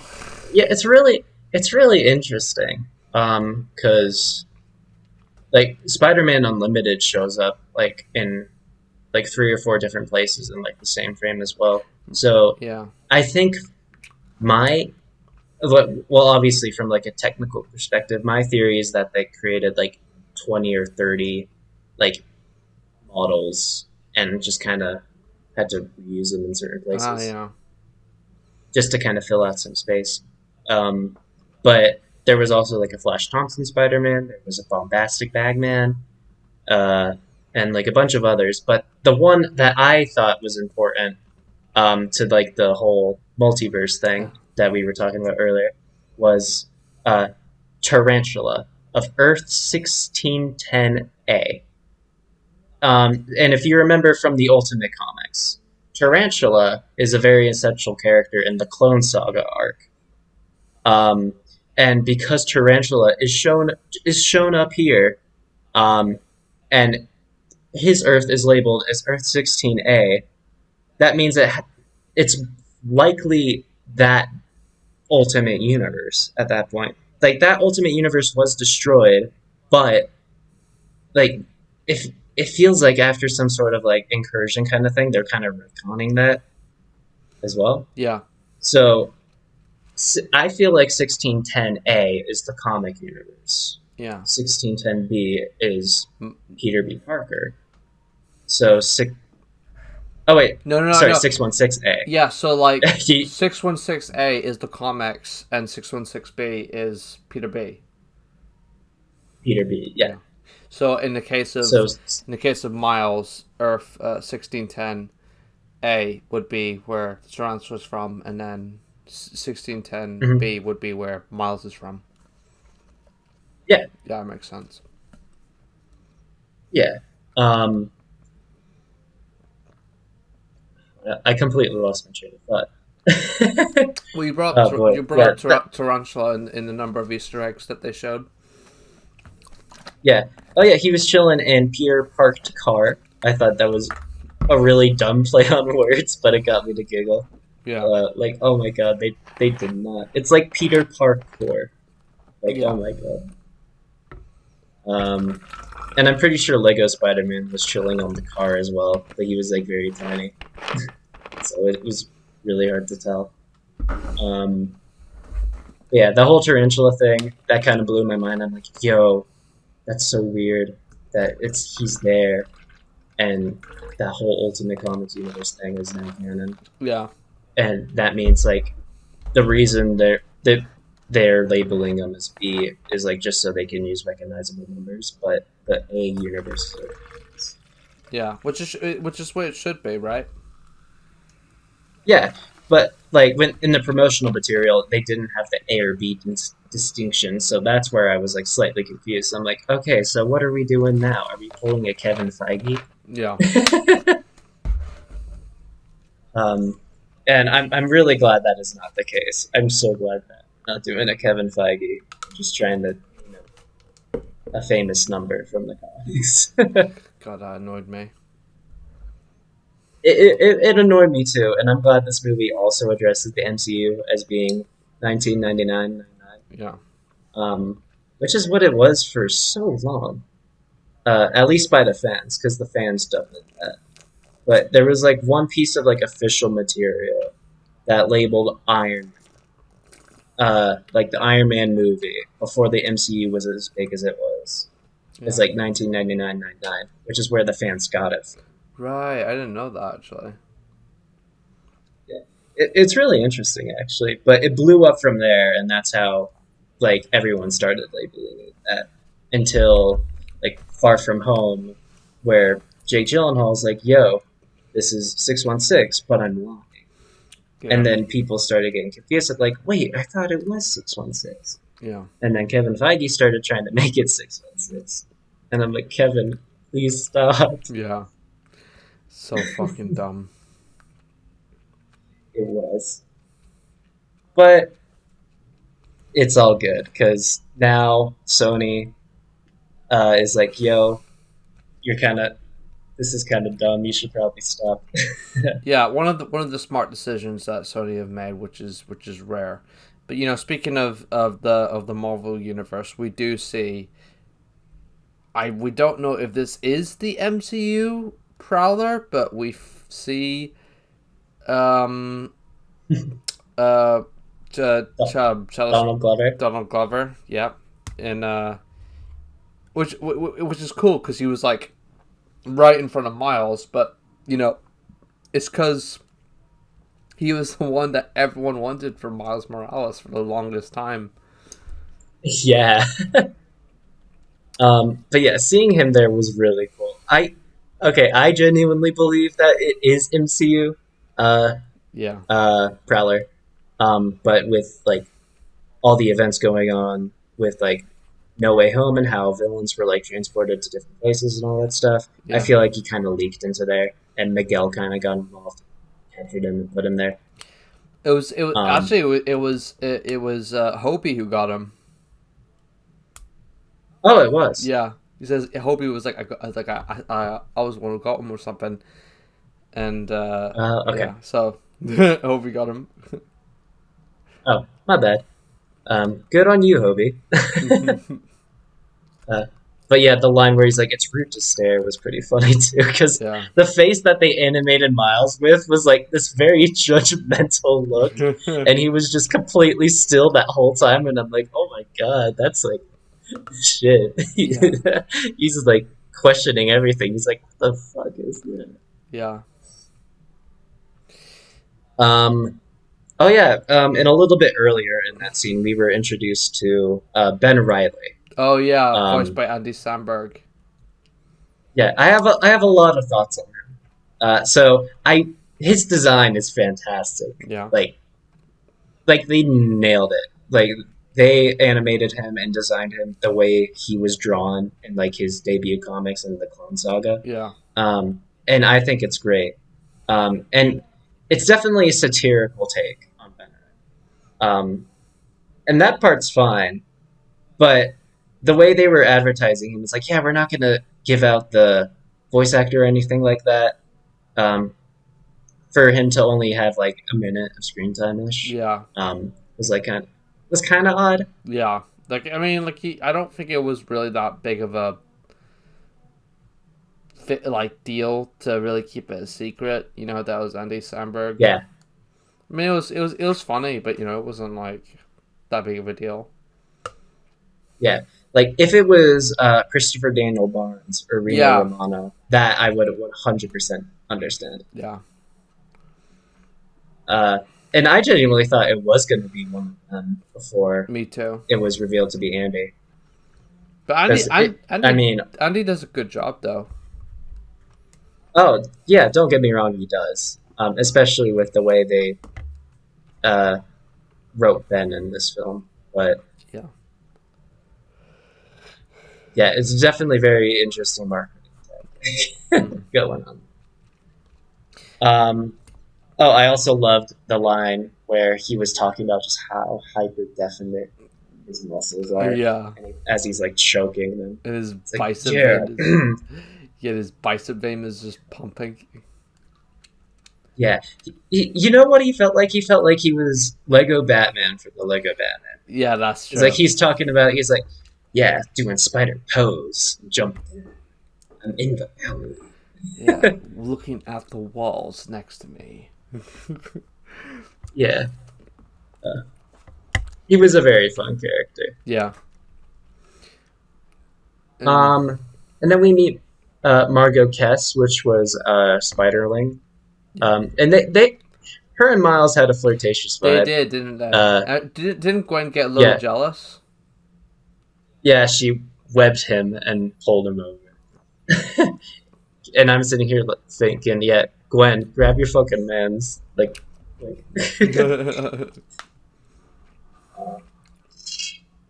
So when Miles interacts with Miguel for the first time, there's like a lot of tension in the air. And just having Miguel in the scene had me pretty uneasy because I thought he was going to snap at like any second. He does. Just because he's it's like so imposing just by Yeah. his design. But then Peter B shows up and breaks the tension Fuck yeah. with Mayday. Oh man, God, Uh, love seeing I'm Peter I'm Pig. so glad he's a dad now. Yeah, I'm so glad he's a dad. and like seeing him like just being a loving father, and as we'll find out later in the movie, he got Mayday. Well, he decided to get Mayday because of Miles. Mhm. That was really beautiful, and like yeah, seeing him and Maydays together is so good, and it's like seeing how he is now compared to how he was into the Spider Verse. It's nice to see Peter actually get some character growth, and you know this is another commentary on the comics, but yeah, Yeah, it's just this is what makes me so happy that this is officially our cinematic 616 Peter Parker, as it should be, him with Mary Jane and having kids, it's just awesome, and yeah, seeing him yeah, again was just great. he's just happy, and that makes me happy. Yeah, yeah, he is. And yeah, him and Mayday are just so funny, and then him when he was just showing the pictures, it's just God. I just love it. I just love Peter P. Parker. I just love him so much from the first one. He's definitely the Oh, Spider-Man I relate to. oh yeah, I feel you there. Yeah, um, but yeah, then we get like a really big scene in the movie, which is like a giant exposition scene. So yeah, Miguel talks about like the web of life and destiny and explains canon events to us. mm-hmm. And they're essentially like a fixed event that every spider person experiences to some degree. And some are good, some can be really bad. And Miguel tried to bypass a canon event and live happily with a variant of his daughter, but the reality was erased because of his presence. Yeah, And this is where I love the direction they took with Miles Morales and his characterization, because Miles' next canon event that's supposed to come up is going to be his father dying because he was promoted to Captain yeah, Davis. And the canon event that they're referring to was from Amazing Spider-Man #90, where George Stacy dies, which we yeah. see comic panels from in the Web of Life and Destiny. And we And actually get to see a glimpse of Spectacular Spider-Man going through that canon event. yeah, exactly. It, Which, man, I just need season 3, I and I know want to that see was so cool, and then that. They actually show Andrew Garfield Spider-Man going for that event as well. Yeah. Um, Funny quick thing. Of all the references they made, I didn't expect them to make a TASM 2 video game. Oh my Like god, I saw that in the at corner and I was like, the what bottom the right. fuck? Why Yeah, is I that? was like, oh my Why is that there? god. I thought it was so funny. I was like, no You way. couldn't use the. It's so You weird. please, you just couldn't use TASM 1. You just had to use the game. I mean, that makes the games an alternate reality I now. hate that. So that makes all the games canon. That game should not be reminded in any Spider Verse. No, I agree. Sucks ass. Um, but yeah, with Miles, we find out that Jefferson is going to die in 2 days, and he wants to be sent back home. God, that And of was. course, Miles does. So I was like, that was such a cool moment. Like I was loving this whole moment. You know, this exposition moment. Oh yeah. Usually, I'm not too big on exposition moments, but this was done really well.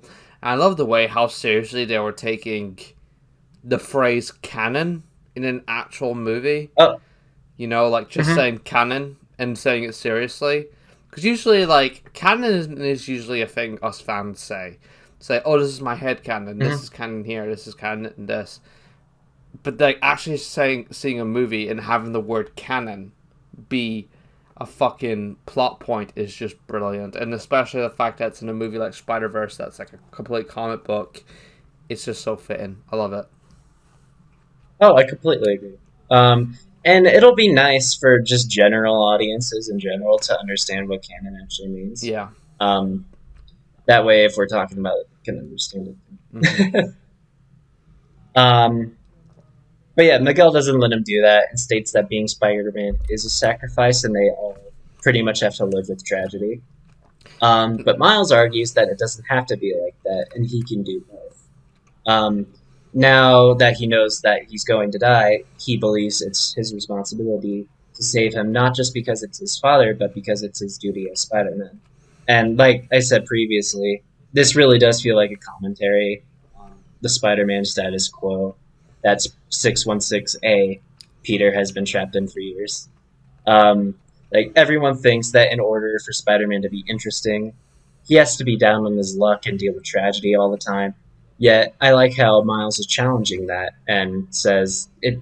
He pretty much says like, yeah, tragedy can happen, but you don't have to let it happen. Yeah. You don't have to live with it. You can prevent it if it's possible, and you can go against like that fate. Yeah. Yeah. I Um, think that's definitely a great way to put it. And yeah, it was interesting that because Miles is the only one against this, right? And all the other Spider-Man seems to be on board and accepting this. mhm. Yeah. And I don't know, like, because there's a as much it's great seeing all the Spider-Man, but it's a weird feeling knowing that like you look at Spectacular Spider-Man, right?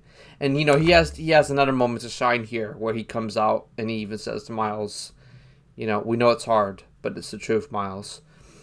By Josh Keaton, absolutely awesome. To see him. Yeah. I gotta say though, it's cool to see him, but it is a bit of a weird looking model. Like it does look really 3D animated compared to anything else, like a PC video game. I can kind of understand that perspective, but I think it was just more trying to replicate that art style of the Yeah, show. yeah, absolutely. I don't diss it or anything. Um, but it's kind of weird, like that, and seeing Spectacular Spider-Man being someone who accepts that, and it's like, goddamn, all these Spider-Man kind of feel a bit fucked up in a way. In a little, yeah. Um, I, I wonder. I wonder if it's just because Miles is the protagonist and it's Yeah. kind of framed. Mm. Because I mean, from Miguel's perspective, we can understand why he's doing this. 'Cause, I mean, literally, the multiverse would like completely unravel itself without canon events happening. Yeah.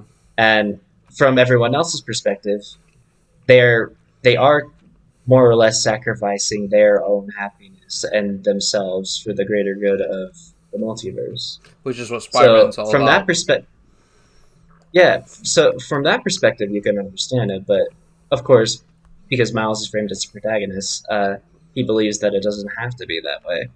And I mean, it's more easy for us to believe. Yeah, and it's, but how do you feel, right? Because like obviously Miguel's like, right, you cannot go back, and they start to trap him, basically, because Miles tries to Yeah. get back. But like, how do you feel, right? The way all the Spider people are like chasing him, and but it's kind of like in a way where it's like it kind of makes them all look like a joke. Oh, what do you mean? Like they're all chasing Miles, right? But it's like they're all kind of being. It's kind of like a jokey type of way than it is like a serious chase. If you know what I mean. Like they're Okay. falling and they're they're tumbling all over each other, and it's like thinking about like all your favorite spider people, like whether whether it's spectacular or I actually saw Ultimate Spider-Man there from the animated series was there. Oh, that's Yeah, cool. I saw him there. And you've got Spider-Man Unlimited, and then you've got just all these other Spider-Man, and it's like thinking about like all of them just kind of like in this really weird fucking tumbling all over each other type of situation. I don't know. How do you feel about that? I guess I didn't really think about it all too much. I mean, I was mostly focused on him just trying to get out there. Like Yeah, him in that situation felt pretty tense to me. yeah, But um, yeah, I guess now that you say it like that, I can definitely understand where you're coming from. Where it's kind of like, yeah, I don't like having them be treated as. yeah, I feel, I feel like um, that we should have had like Miles with individual scenes with a couple spider people, yeah, if that makes sense. yeah, Um, I guess we do kind of get that. I mean, we have the cat, we have the T Rex kind of coming up, the 60 Spider Man as well. yeah. But even then, those are kind of like more jokey Yeah, even bits. the '60s Spider-Man If we, had a really jokey thing where he was just like, "I can do whatever you can." Oh, I pulled something like when he like tries to kick him. yeah, But yeah, like yeah, the like they all try to chase him, and then Peter B manages to get Miles away from everyone to try and talk to him, and yeah, this is where Peter B tries to he tries to talk calm Miles down and try to get him to calm down by holding again Mayday and being like, "Hold the baby. This will calm you down. This will help." And Miles is like, "What the fuck is wrong with you?" Um, but no, but like Peter B tries to start talking him down and shit in this situation, and it starts working and all. And this is where Peter starts bringing up the thing about Miles being the reason why he wanted to get Mayday and have a kid. And Miles is like, "Well, why didn't you ever come see me?" And Peter says he couldn't do that, even if he wanted to, but there's a reason to it as well. Um, but yeah, it was just it was really good moment to see, and it's like I was a bit surprised by how little we did see of Peter B. Parker in this because of how yeah. big of a role he had in the first one. I hope he has a bigger role in the second one because I did miss his presence a bit in this one because I do love Peter P. Parker so much. Um, Oh yeah, I feel the same way. but I get But I get it. Like this feels a lot more like a Miles Morales movie than the first one did, you know. So yeah, this movie does definitely make you feel less of a presence of Peter Parker Spider Man. Like you don't feel it's that necessary in this to enjoy it, you know. yeah, But I completely agree. yeah, But yeah, this moment that between the two of them was great, and then obviously Peter B. Parker's uh, Spider Watch thing alerts the rest of the Spider-Man that they're there, and Miles thinks he betrayed him, but that doesn't seem to be the case. And then Miles starts being properly chased by Miguel, and then they end up on that really awesome like train that kind of goes up the Yeah, the Sky Bullet train. yeah. Um, so yeah, man, the animation there is stunning. But this what's revealed to us in this scene is basically the spider that bit him was not from his universe, and that he is the first anomaly. Um, which, in context with everything else going on in the film, makes complete sense after that. And Miles obviously is like completely devastated, Yeah. especially since Peter and Gwen knew but didn't tell him. That was fucking shocking, dude. I was like, oh my, I was sitting there, I was like, what? And okay, and when Miles said "you knew," I immediately thought back to Insomniac Spider-Man. He's like, "You knew, You knew? Yeah, I know. You knew? uh, yeah, but Miles, like the badass he is, he shakes it off, uses his venom powers to like Oh, blast Miguel off that them. was like I feel like that was perhaps the kind of this movie didn't really have a leap of faith moment, really. Like it didn't have a moment like the first movie where Miles Morales has that sort of big moment where he leaps and he's like he's Spider-Man. He is finally Spider-Man. I feel like for this movie there wasn't really anything like that. I hope in the next one we do have a big leap of faith moment where it's just full on big 2-3 minute section of great music and Miles doing something very heroic. But in this scene, it was like Miles really like saying to Miguel, like, you know, everyone's supposed to tell me how my story is supposed to go and shit like that. Nah, I'm gonna do my own thing. And the music, this is where the music was just like, oh, this is where like this is Yeah, where I said to myself, this is on my top 3 best Spider-Man themes ever. Because like, oh my god, when he like fucking Venom blasts Miguel down the thing, and he gets up and he's just like holding the web to the thing, and he's like standing on crop. Oh yeah, and like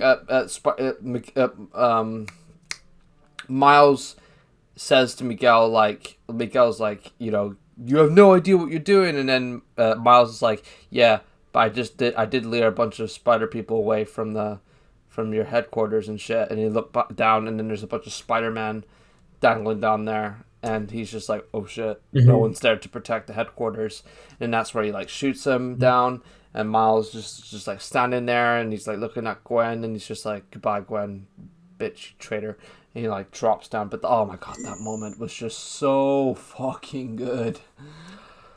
dude. Yeah. Firstly, the line "Nah, I'm gonna do my own thing" is so fucking cold. Oh my I god. love it. And then the frame where he is webbed to the bullet train and he's just looking down. That frame has got to be one of the coldest frames I've seen all year. Like, Yeah, oh my god, just him with the torn up suit and everything. It's like, damn, that is wallpaper. I yeah, mean, half of this movie is wallpaper worthy. Don't get me wrong, but like that frame, that just had me excited in some different type of way. I'm like, yeah, let's fucking go, man. yeah, But yeah, he jumps off and then he disappears with his camouflage, which was very smart by him. I'm really glad he did that. Um, just from like a general continuity sense for like it to make sense. Like, yeah, if he doesn't go invisible here, that would be really weird yeah, because like everyone would just watch him, yeah. watch him fall. But yeah, Miles uses the go home machine to go home, and it scans his DNA. And Miguel comes in before Miles disappears, and he's just kind of really clawing at it, really trying to get to him. And this is when my brother made like, dude, he's fucking racially biased. He made a racist joke about it too, and I was about to be like, yo, you're right, but then I forgot Hobie was there, and I'm like, maybe not. Yeah. I don't know. Maybe he is. Oh my god, it's just revealed in the next movie that fucking Miguel is just a fucking racist. Yeah. That would be You ain't going biggest plot home. twist in yeah, big plot twist. Yeah. So great. But like in this moment as he's trying to get it back, like the link up lady, basically, the avatar, she's like about to like stop the machine, but then she hesitates when she sees Miles kind of like giving that look of like, please let me go. And Mhm. and then before she does anything, as she hesitates, it's too late, and Miles is sent back to an Earth. Um, well, like he is sent back to a Earth, and Yeah. they before the like Miguel's like, right, we gotta go after them. Uh, they all start to turn on Gwen because, well, they all see it as Gwen's fault that this shit is all happening because Miles brought him to that universe, Spider-Man India, and she was helping him and all that shit. Mhm. And then well, this was actually the section where I did spot Ultimate Spider-Man standing behind Jessica Drew, and I was like, oh look, there he is. Um, but yeah, like they're all like pissed at her, and she's like, well, I'm not gonna help you guys get Miles and shit.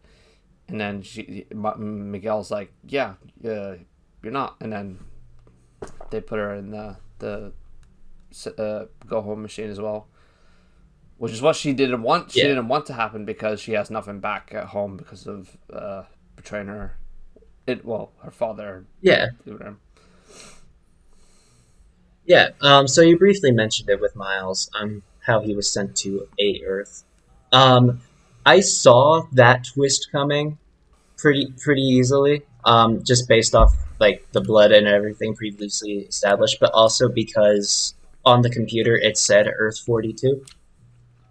Before he was transported. So I'm like, okay, he's not being sent to his Earth, so this is going to be interesting. And when we are looking at this version of Brooklyn, it's like raining, it's saturated with like reds and greens, which is the color palette we haven't seen in the movie That's yet. the thing, So right? it feels very, I didn't catch on right that there was something that he was being sent to a different Earth, but I did catch on that there was something different with the city he arrived on. I was like, why does this city look really different? yeah. Yeah, Um, but this is where I get slightly confused. So Miguel and his team, which is Jessica and Ben with him, travel to Earth 1610. Um, and I find this like a really weird plot hole, only because wouldn't they know he went to Earth 42? yeah, Well, at least Miguel, because Miguel knows that the spider is not from his Earth. yeah. That the spider is from Earth 42. Unless And even unless if he didn't, unless it was like a sort of like a such a, because like it was very quick, right? How like Miguel's like, right, let's get Miles, let's go to the universe. So maybe it's like a situation of he's just acting on impulse and like not really thinking about it. He's like, Mhm. oh, he's gone back to his universe to try and save his father, let's go there right now. So unless it's a Okay, situation like that. So he's not like thinking clear, he's not yeah, thinking straight, he's just like, Miles, he's gone back home, let's go get him. And when he thinks about his home, he thinks about where his dad is. So maybe that could be the case. it makes sense. But yeah, I don't know. I just thought that was a little weird after thinking about it for a little bit today. Um, but yeah, after that scene, we we cut back to 16. Sorry, 616 B Peter Parker and MJ putting Mayday to bed. And it's just a really cute Yeah, scene. Like again, he's happy, and seeing MJ in the movie was really nice too. yeah, So then we cut to Gwen's Earth, and it's revealed that George Stacy is no longer a police captain. yeah, And I don't think the movie addresses this, but I made the connection in my head at least that that means George Stacy is not going to die because he's no longer the police captain. sorry, say Because that say that again. that George Stacy is not going to Oh yeah, die. I Because actually I caught that on the first time watching it because I caught that on, and then the next thing that popped in my head was, so this is what technically breaks canon as well. So it's like Yeah. that's when Gwen realizes like, wait, Miguel's fury is really fucked up.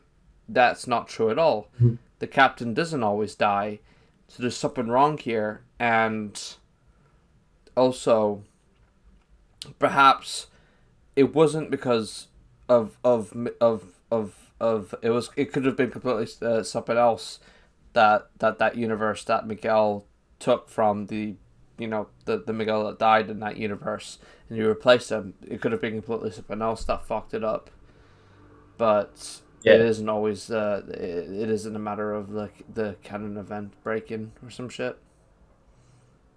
Yeah. Yeah. It's slightly confusing how it It works, yeah but I'm sure it after is watching it a couple it is times. confusing because then why the fuck did Spider-Man India's universe start breaking whenever that happened? Yeah. So it's like shit like that. So it's kind of it's a bit confusing, but we'll see in the next one, I suppose. Yeah. Um, but yeah, George gives when the watch he'll be made for her from the stolen tech, and George and Gwen reconcile after being away from so long. And again, we see the environment change color Yeah, and use color to reflect the emotions of the scene, and it's just so pretty. yeah, It's so good. Now Miles is swinging through Times Square, where all of his villains, past and present, are haunting him. yeah, We see like giant hands at the spot reaching out at him as well, and it's just a good visual representation of his mental state. And Ben is stalking Miles's room at Earth 1610B. Uh, but Gwen takes him out right as we see Miles arriving home. So we just assume they're all in the same yeah. We place. do, yeah. And yeah, and I'll be honest, even though I knew Miles was on Earth 42, I thought Gwen was there. everyone else was on Earth 42. Yeah, Yeah, I thought everyone else was there too. yeah, Because I thought they followed them yeah, there. But yeah, Gwen takes him out, and then the way they build the twist is wonderful because we get like a really cool match cut between Gwen and Miles in like the same bedroom. yeah. And there's like Um, even today when I noticed it, it's like these rooms are completely different. oh yeah, they're so different. Like instead of boxing gloves, he's got like a little like one of those thingies. Yeah, I don't know what they're called, yeah. I know but what you mean. he's got one of those hanging up. He's got a lot less stuff. It's just so much grittier. Yeah, Um, and then eventually we find out that Aaron Davis is alive instead of Jefferson Davis. yeah, And Jefferson Davis died, and he has a mural with like graffiti in it. yeah. And Um, then well, like as Miles is in that room, he's like he sees his mom and he's like telling her all about the shit he's gone through, but like in a vague way. And then he says mhm, about there's something coming. His name's the Spot. He's gonna kill Dad, but I'm not gonna let it happen. And he's like, Mom, I gotta tell you something. And then boom, he's Spider Man. He says, I'm Spider Man, and the mom's immediate reaction, I thought like it was gonna be a joke thing or whatever, but then she's like, wait, who or some shit. And I thought it was like for a minute because like it hadn't clicked with me yet that it was like a different Earth when she was like saying who or some shit. I just felt like, oh, that's funny. So not everyone knows that there's a Spider Man. Like I kind of felt mhm. like that. Like some people are just not aware of it. But then I was like, wait a minute, that Yeah, doesn't make sense because her husband's Spider Man and she's already said in the first one about not about her husband not liking Spider Man. But then mhm, um obviously then it really kicks in that Miles is on the wrong Earth when he glitches, obviously, and then as he's still trying to like say to her like I'm being serious and whatever. She's not believing him. She's like, is this about like a cosplay sort of thing? And then all of a sudden we see his uncle Aaron Davis walk in, and yeah. that was dope. That was Ooh, that was really dope. Such a good scene. Yeah. You got a good beard going on Yeah. there Good too. go too. I thought that was nice. I'm like, oh, looking fine. Damn. Uh, but yeah, all of a sudden, a silhouette kind of like hops onto Miles and kind of like hits him, and then like he's hanging on the uh, the punching bag that Peter was kind of hanging on in the last movie, Yeah. which is just kind of a cool visual nod. Um, As and this scene is happening, as he's on the as he's on the bag, Gwen realizes that like Miles is in a different universe because he's not there, and the father's arrived home too to the mom, and they're talking, and then Gwen comes out of Peter's room and to see them, and they're like, "What the fuck are you doing here? Where's Miles?" And she's like, "He's missing. He's gone. I don't know where he is." And I'm like, "What do you mean we don't know? You don't know where he is?" Like some shit like that. And she's like, "I don't know, but I'm gonna get him. But like, know that he loves you, and I've seen it firsthand today. He loves you so much, you have no idea." And they're like, "Tell him we love him if you do get him and whatever." And like, oh man, music is kicking up. It's really getting hype. It's like, oh god. And I'll tell you this, right? During the entirety of this movie, because like I said, I knew this movie was going to end in cliffhanger, but I swear to God, I was getting anxiety at so many points in this movie because I did not want this movie to end, and it felt like it could. It felt like it could have ended at any point, and I was like, if it ends here, I will fucking kill someone. yeah, exactly. Yeah. Like, oh my god, there were so many points where I was like, oh my god, please don't, please just keep going. Yeah, I was like that Uh, so bad, and I swear to God, at just point, I was like, oh my God, if this ends here, I will kill a cat. I swear to God. And bloody, yeah. So she's like, I'm gonna go get him. Don't worry. And then that's where she goes to like get 616 Peter, and she goes to his universe, and Peter like sees her outside, and she's like there looking at him, and he's like, well, don't tell mom. And then he takes Mayday with him again, and they go, and basically like Gwen is going to get herself a little new Spidey squad, a new little band to go save Miles from wherever Earth he's in. And we're back with we go back with Miles and on the punching bag, and he's asking Aaron Davis like, come on, I know you're a good dude, and you don't want to be the Prowler. And then I swear to God, in this moment, right, that happens, Aaron Davis turns around as he says that, and he punches the bag.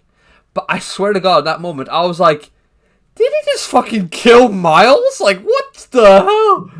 no, straight up, I thought so too. I was like, oh my god, that punch. I was like, gee, did he just fucking kill Miles? Is this a plot twist where, like, he wasn't Miles or some shit? But yeah, but no. Maybe.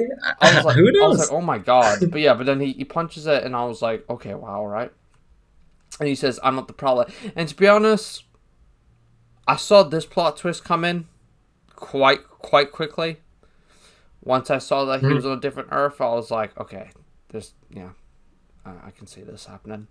But we do see the Prowler like on top of the ceiling, looking down upon them, and he jumps down, and he's walking towards him, and he has the same build as Miles, and he's like, so I heard your father's alive, and he's like, what?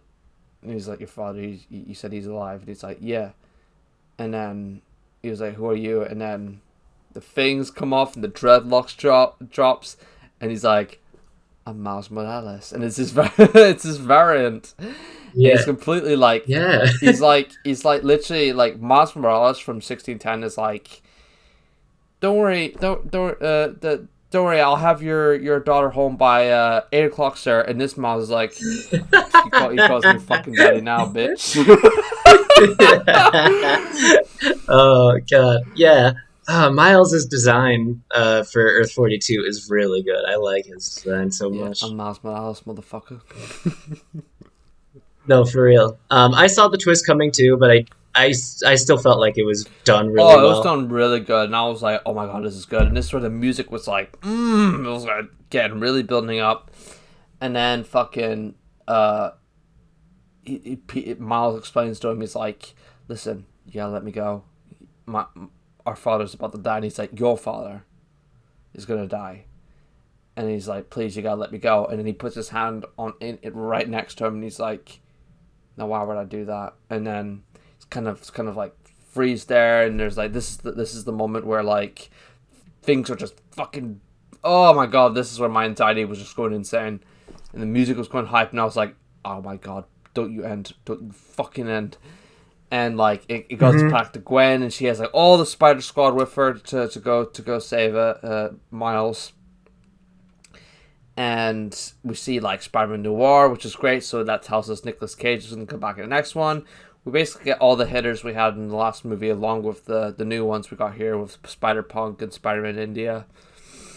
And then yeah, we see like it's kind of cutting back between Miles and her.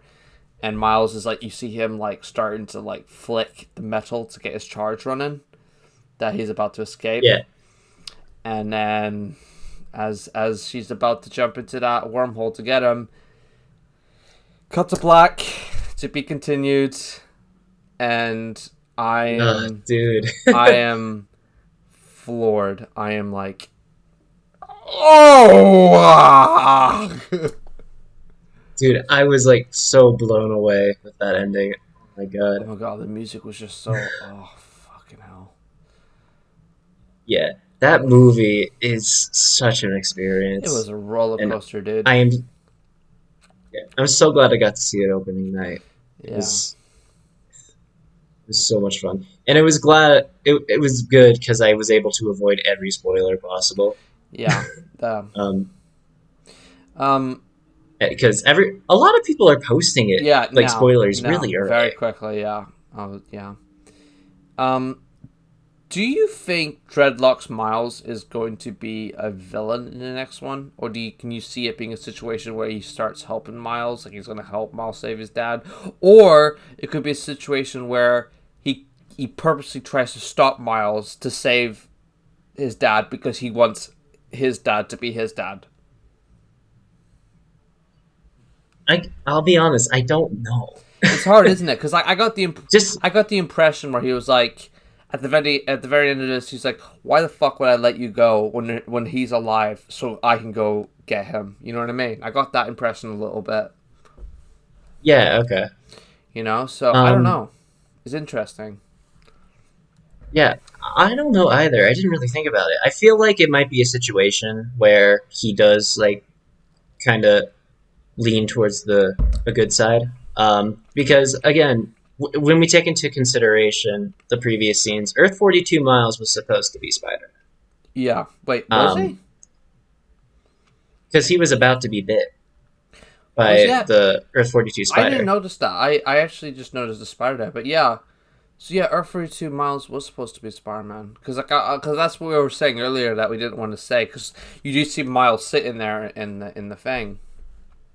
But I Yeah, actually didn't. and I and I think Earth 1610B Miles was going to be the Prowler, like after Aaron Ah. Davis. And Yes. what happened was like because it went over, it was like a role reversal.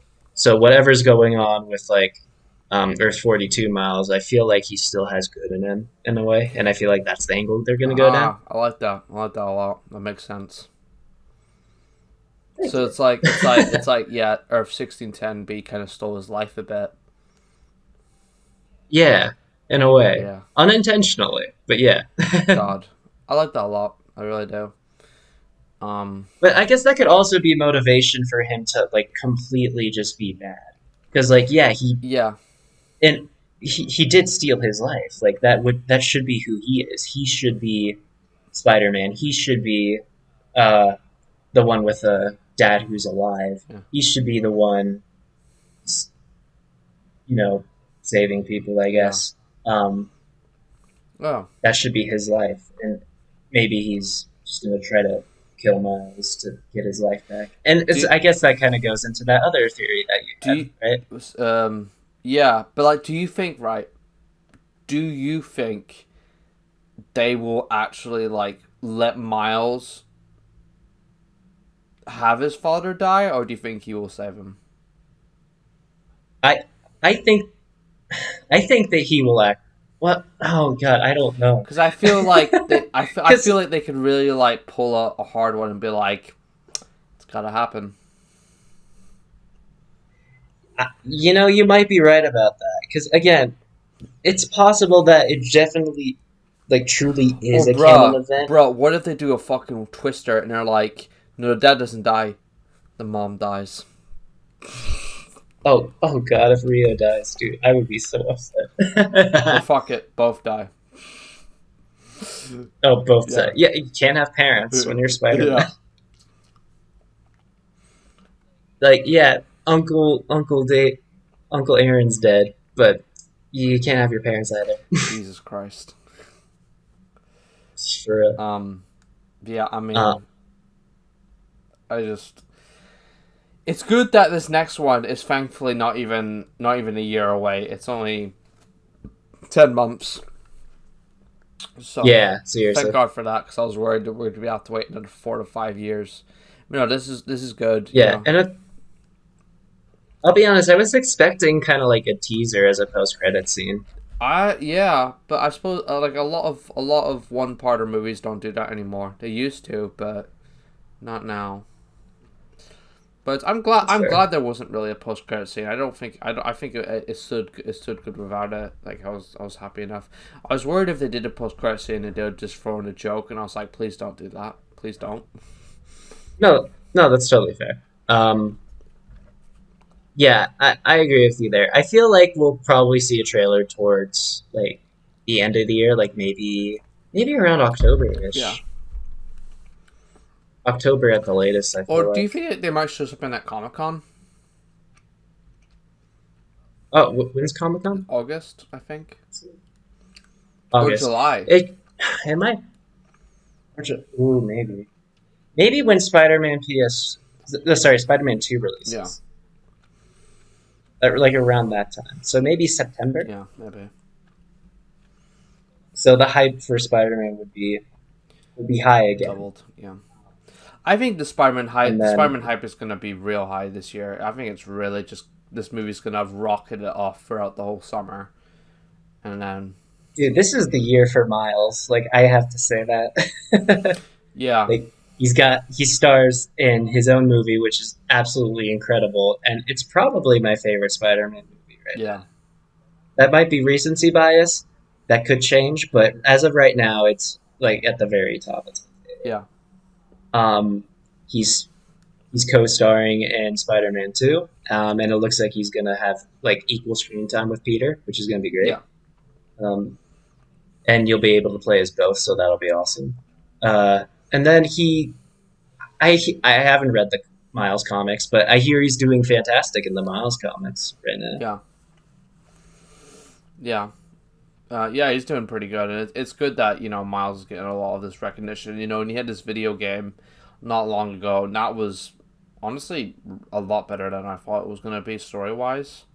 Don't know why I expected any Yeah, worse from it, but I don't know. But it was still really good. yeah, But yeah, man, I'm just desperate to see this next one. Like this movie has honestly has just reminded me of how much I do love superhero movies when they're done so fucking good. exactly. Yeah, Like when they're done right, they can be so good and tell when they wonderful when they stories. take their time with this shit, like they have with Spider Verse, you get masterpieces. You're right. You really do. It's why a lot of these MCU films are just like sort of just you know, because they're throwing them out every fucking year or two, and it's just like, come on, this they're like, let's marinate it, let's season it, let's cook this beast correctly, and let's plan this, and let's do this nice and smooth and make everything nice, and it is a moisty steak. Hey, that's not good. Wait, Oh, maybe a exa- nice medium rare steak. I don't know. Why would a steak be moist? I don't know. I mean, if you like drench it in Mm, butter and kind of like flip it around, then yeah, yeah. butter's sexy. Yeah. Yeah, it's up to everyone's taste. But yeah, a good steak. We want it to be a good steak. It's a good steak, yeah. Even though I'm not really a big steak person, to be honest, I find steak a bit overrated. I'm more of a chicken guy. That's fair. I like chicken as well, but whenever I'm craving like beef, I will definitely have a great steak. Oh yeah. What's your favorite? What's your favorite Um, cut? I'll, I think ribeye. Yeah, Ribeye ribeye is is usually definitely everyone's what. favorite. It's like the fattiest one. It's Yeah, nice. Yeah. and it. I mean, yeah, it tastes great. So, For me, my favorite part of a chicken would probably be the thigh. oh Chicken yeah, thighs are chicken thighs are chicken great. thighs are love it. And I do love drumsticks. Well, I like the drumstick and thigh combo like together, just a full leg. Oh So I yeah, had it's actually what I had for dinner today. I had like two chicken legs, two chicken breasts wrapped in bacon, and a big egg white bacon drenched in butter omelet, pizza sauce with it. It was nice, sexy. Yeah. nice, very Yeah, nice. but basically Um, that's how I want these movies to be like my meals. Nice. yeah, yeah. They should definitely take a lot more time with some of these movies, but Spider Verse is definitely proven that it's been taken good care of, and it's in really good hands. Yeah, absolutely. Well, do you have any more notes? Anything else you'd like to point out with the film? No, that those were the last of my notes. But yeah, if you haven't seen the film yet, I just want to say, please go see it. It is so good, and it's 100% worth the watch. If you see clips just floating around on YouTube, I will promise it will not do the film any No. justice whatsoever. It it deserves to be seen in the theaters and be given a full See in the experience. theaters, and if you can, and if you have a cinema by you, go see it in IMAX like I did. It was an experience. It was really really good. I didn't think it would be because it's animated. It's not like this was filmed in IMAX, but it was still really fucking cool, and the music for it as well Oh is yeah, just great. Um, yeah. Nonetheless, just go see this movie. I don't care what way you do. Go see it, support it. This movie deserves a lot of money. Thankfully, it is getting a lot of money in this opening weekend. Got a good bunch. hmm Um, but yeah, definitely go see this movie and just be aware that it is the first part of something. But this first part is so fucking good, and you're gonna want to see that second one. I mean, there's gonna be so much hype and butts and seats for that second part. It's gonna be great. Beyond the Spider Verse. It's oh gonna be yeah, so cool, and yeah, I can't wait. I'm excited. yeah. Yeah, but yeah, fingers crossed we do get something soon for that film, and yeah, I suppose that's our review for Across the Spider Verse. Um, let me if you've gone this far into the review, well done. You know, you fair play to you and listening to nerds talk about Spider Man. But speaking of which, these two nerds have actually said to ourselves that we will possibly do a actual like Spider-Man centric podcast together, or not even just a Spider-Man podcast, but we will do a podcast together that we do have a great um, banner and stuff made for by Aidan himself, who's a really talented artist with a bunch of other fields that he does. But it's really cool. It's called the Spectacular Spider Bros. We wanted to just do this one for movies, comics, and life, just to kind of do a little introductory episode here. But if we do Spectacular Spider Bros, we'll probably be doing a nice in-depth review of like the next the Spectacular Spider-Man show. That would be really cool. And also, we'll probably talk about just a bunch of Spider-Man stuff in general, and we're both into fitness, like I've said before in the podcast, so that could be something we'll probably talk about, and we'll probably gush over and fanboy over Spider-Man physiques and how shredded Oh how yeah. shredded Todd McFarlane Spider-Man is, and his fucking lats wider than a door frame. Oh god. Yeah. For real, man. Oh, oh, Tim Sales is. has giant lats Oh my too. god. Now that I think Yeah, about it. Tim Sale and bloody like John Romita Sr. is not necessarily shredded, but he's a beefcake.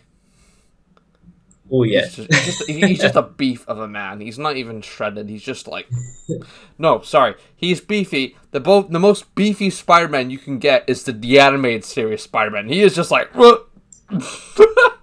Dude, that's my goal. yeah. That's my goal. Let's go. Oh, that's good. That's good. Love it. Love it. Yeah. So hopefully we'll get that sorted soon. And Aiden's all free for the summer, and so am I. I'm off my second year of uni. He's off his second year of college. So hopefully we'll get that done, and it'll be sweet. But yeah, thank you all for watching this review for Across the Spider-Verse. Go watch the fucking movie. If you don't, you're a fucking loser. And go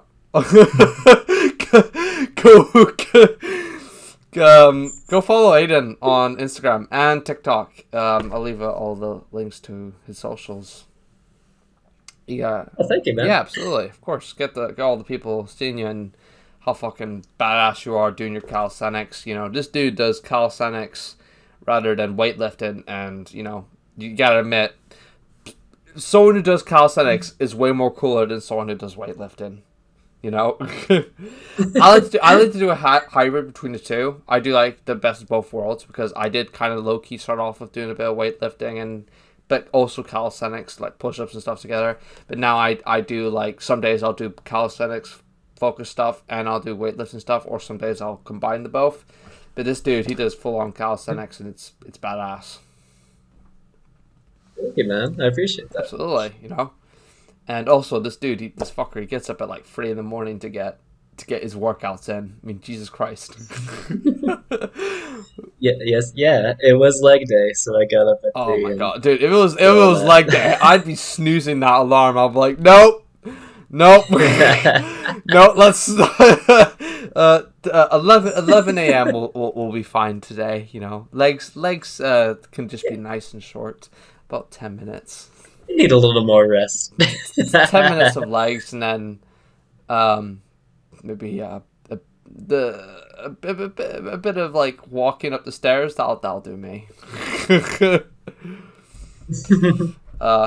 Yeah. Do you have anything else you want to plug or say?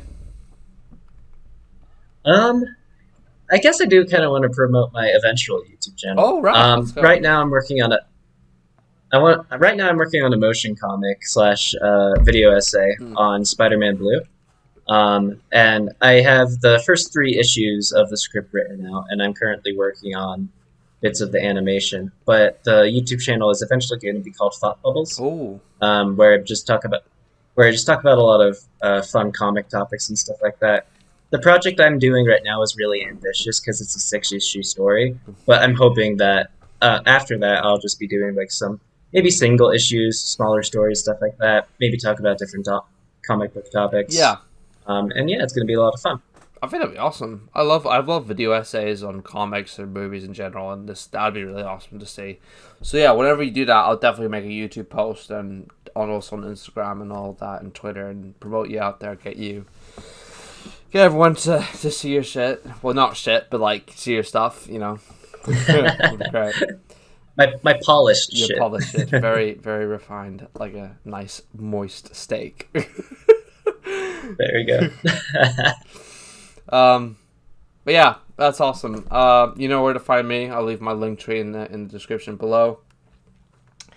And yeah, that's it. Thank you all for watching. New episode, Movie Comics of Life.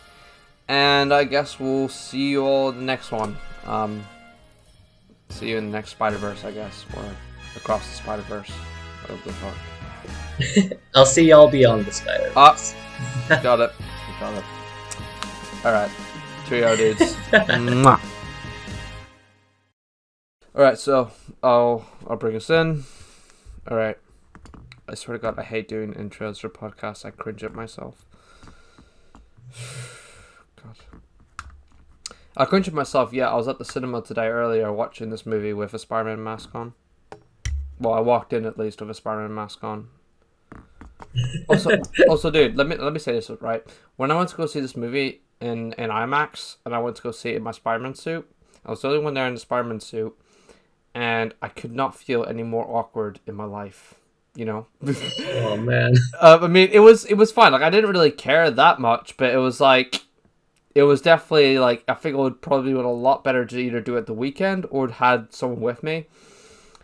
It was Yeah. fine. It was just I went up to like the thing. I went up to the thing and I was like, "Can you guess what movie I'm here to see?" And they were like, "Fast and Furious." And I was like, "Actually, the Little Mermaid, to be honest."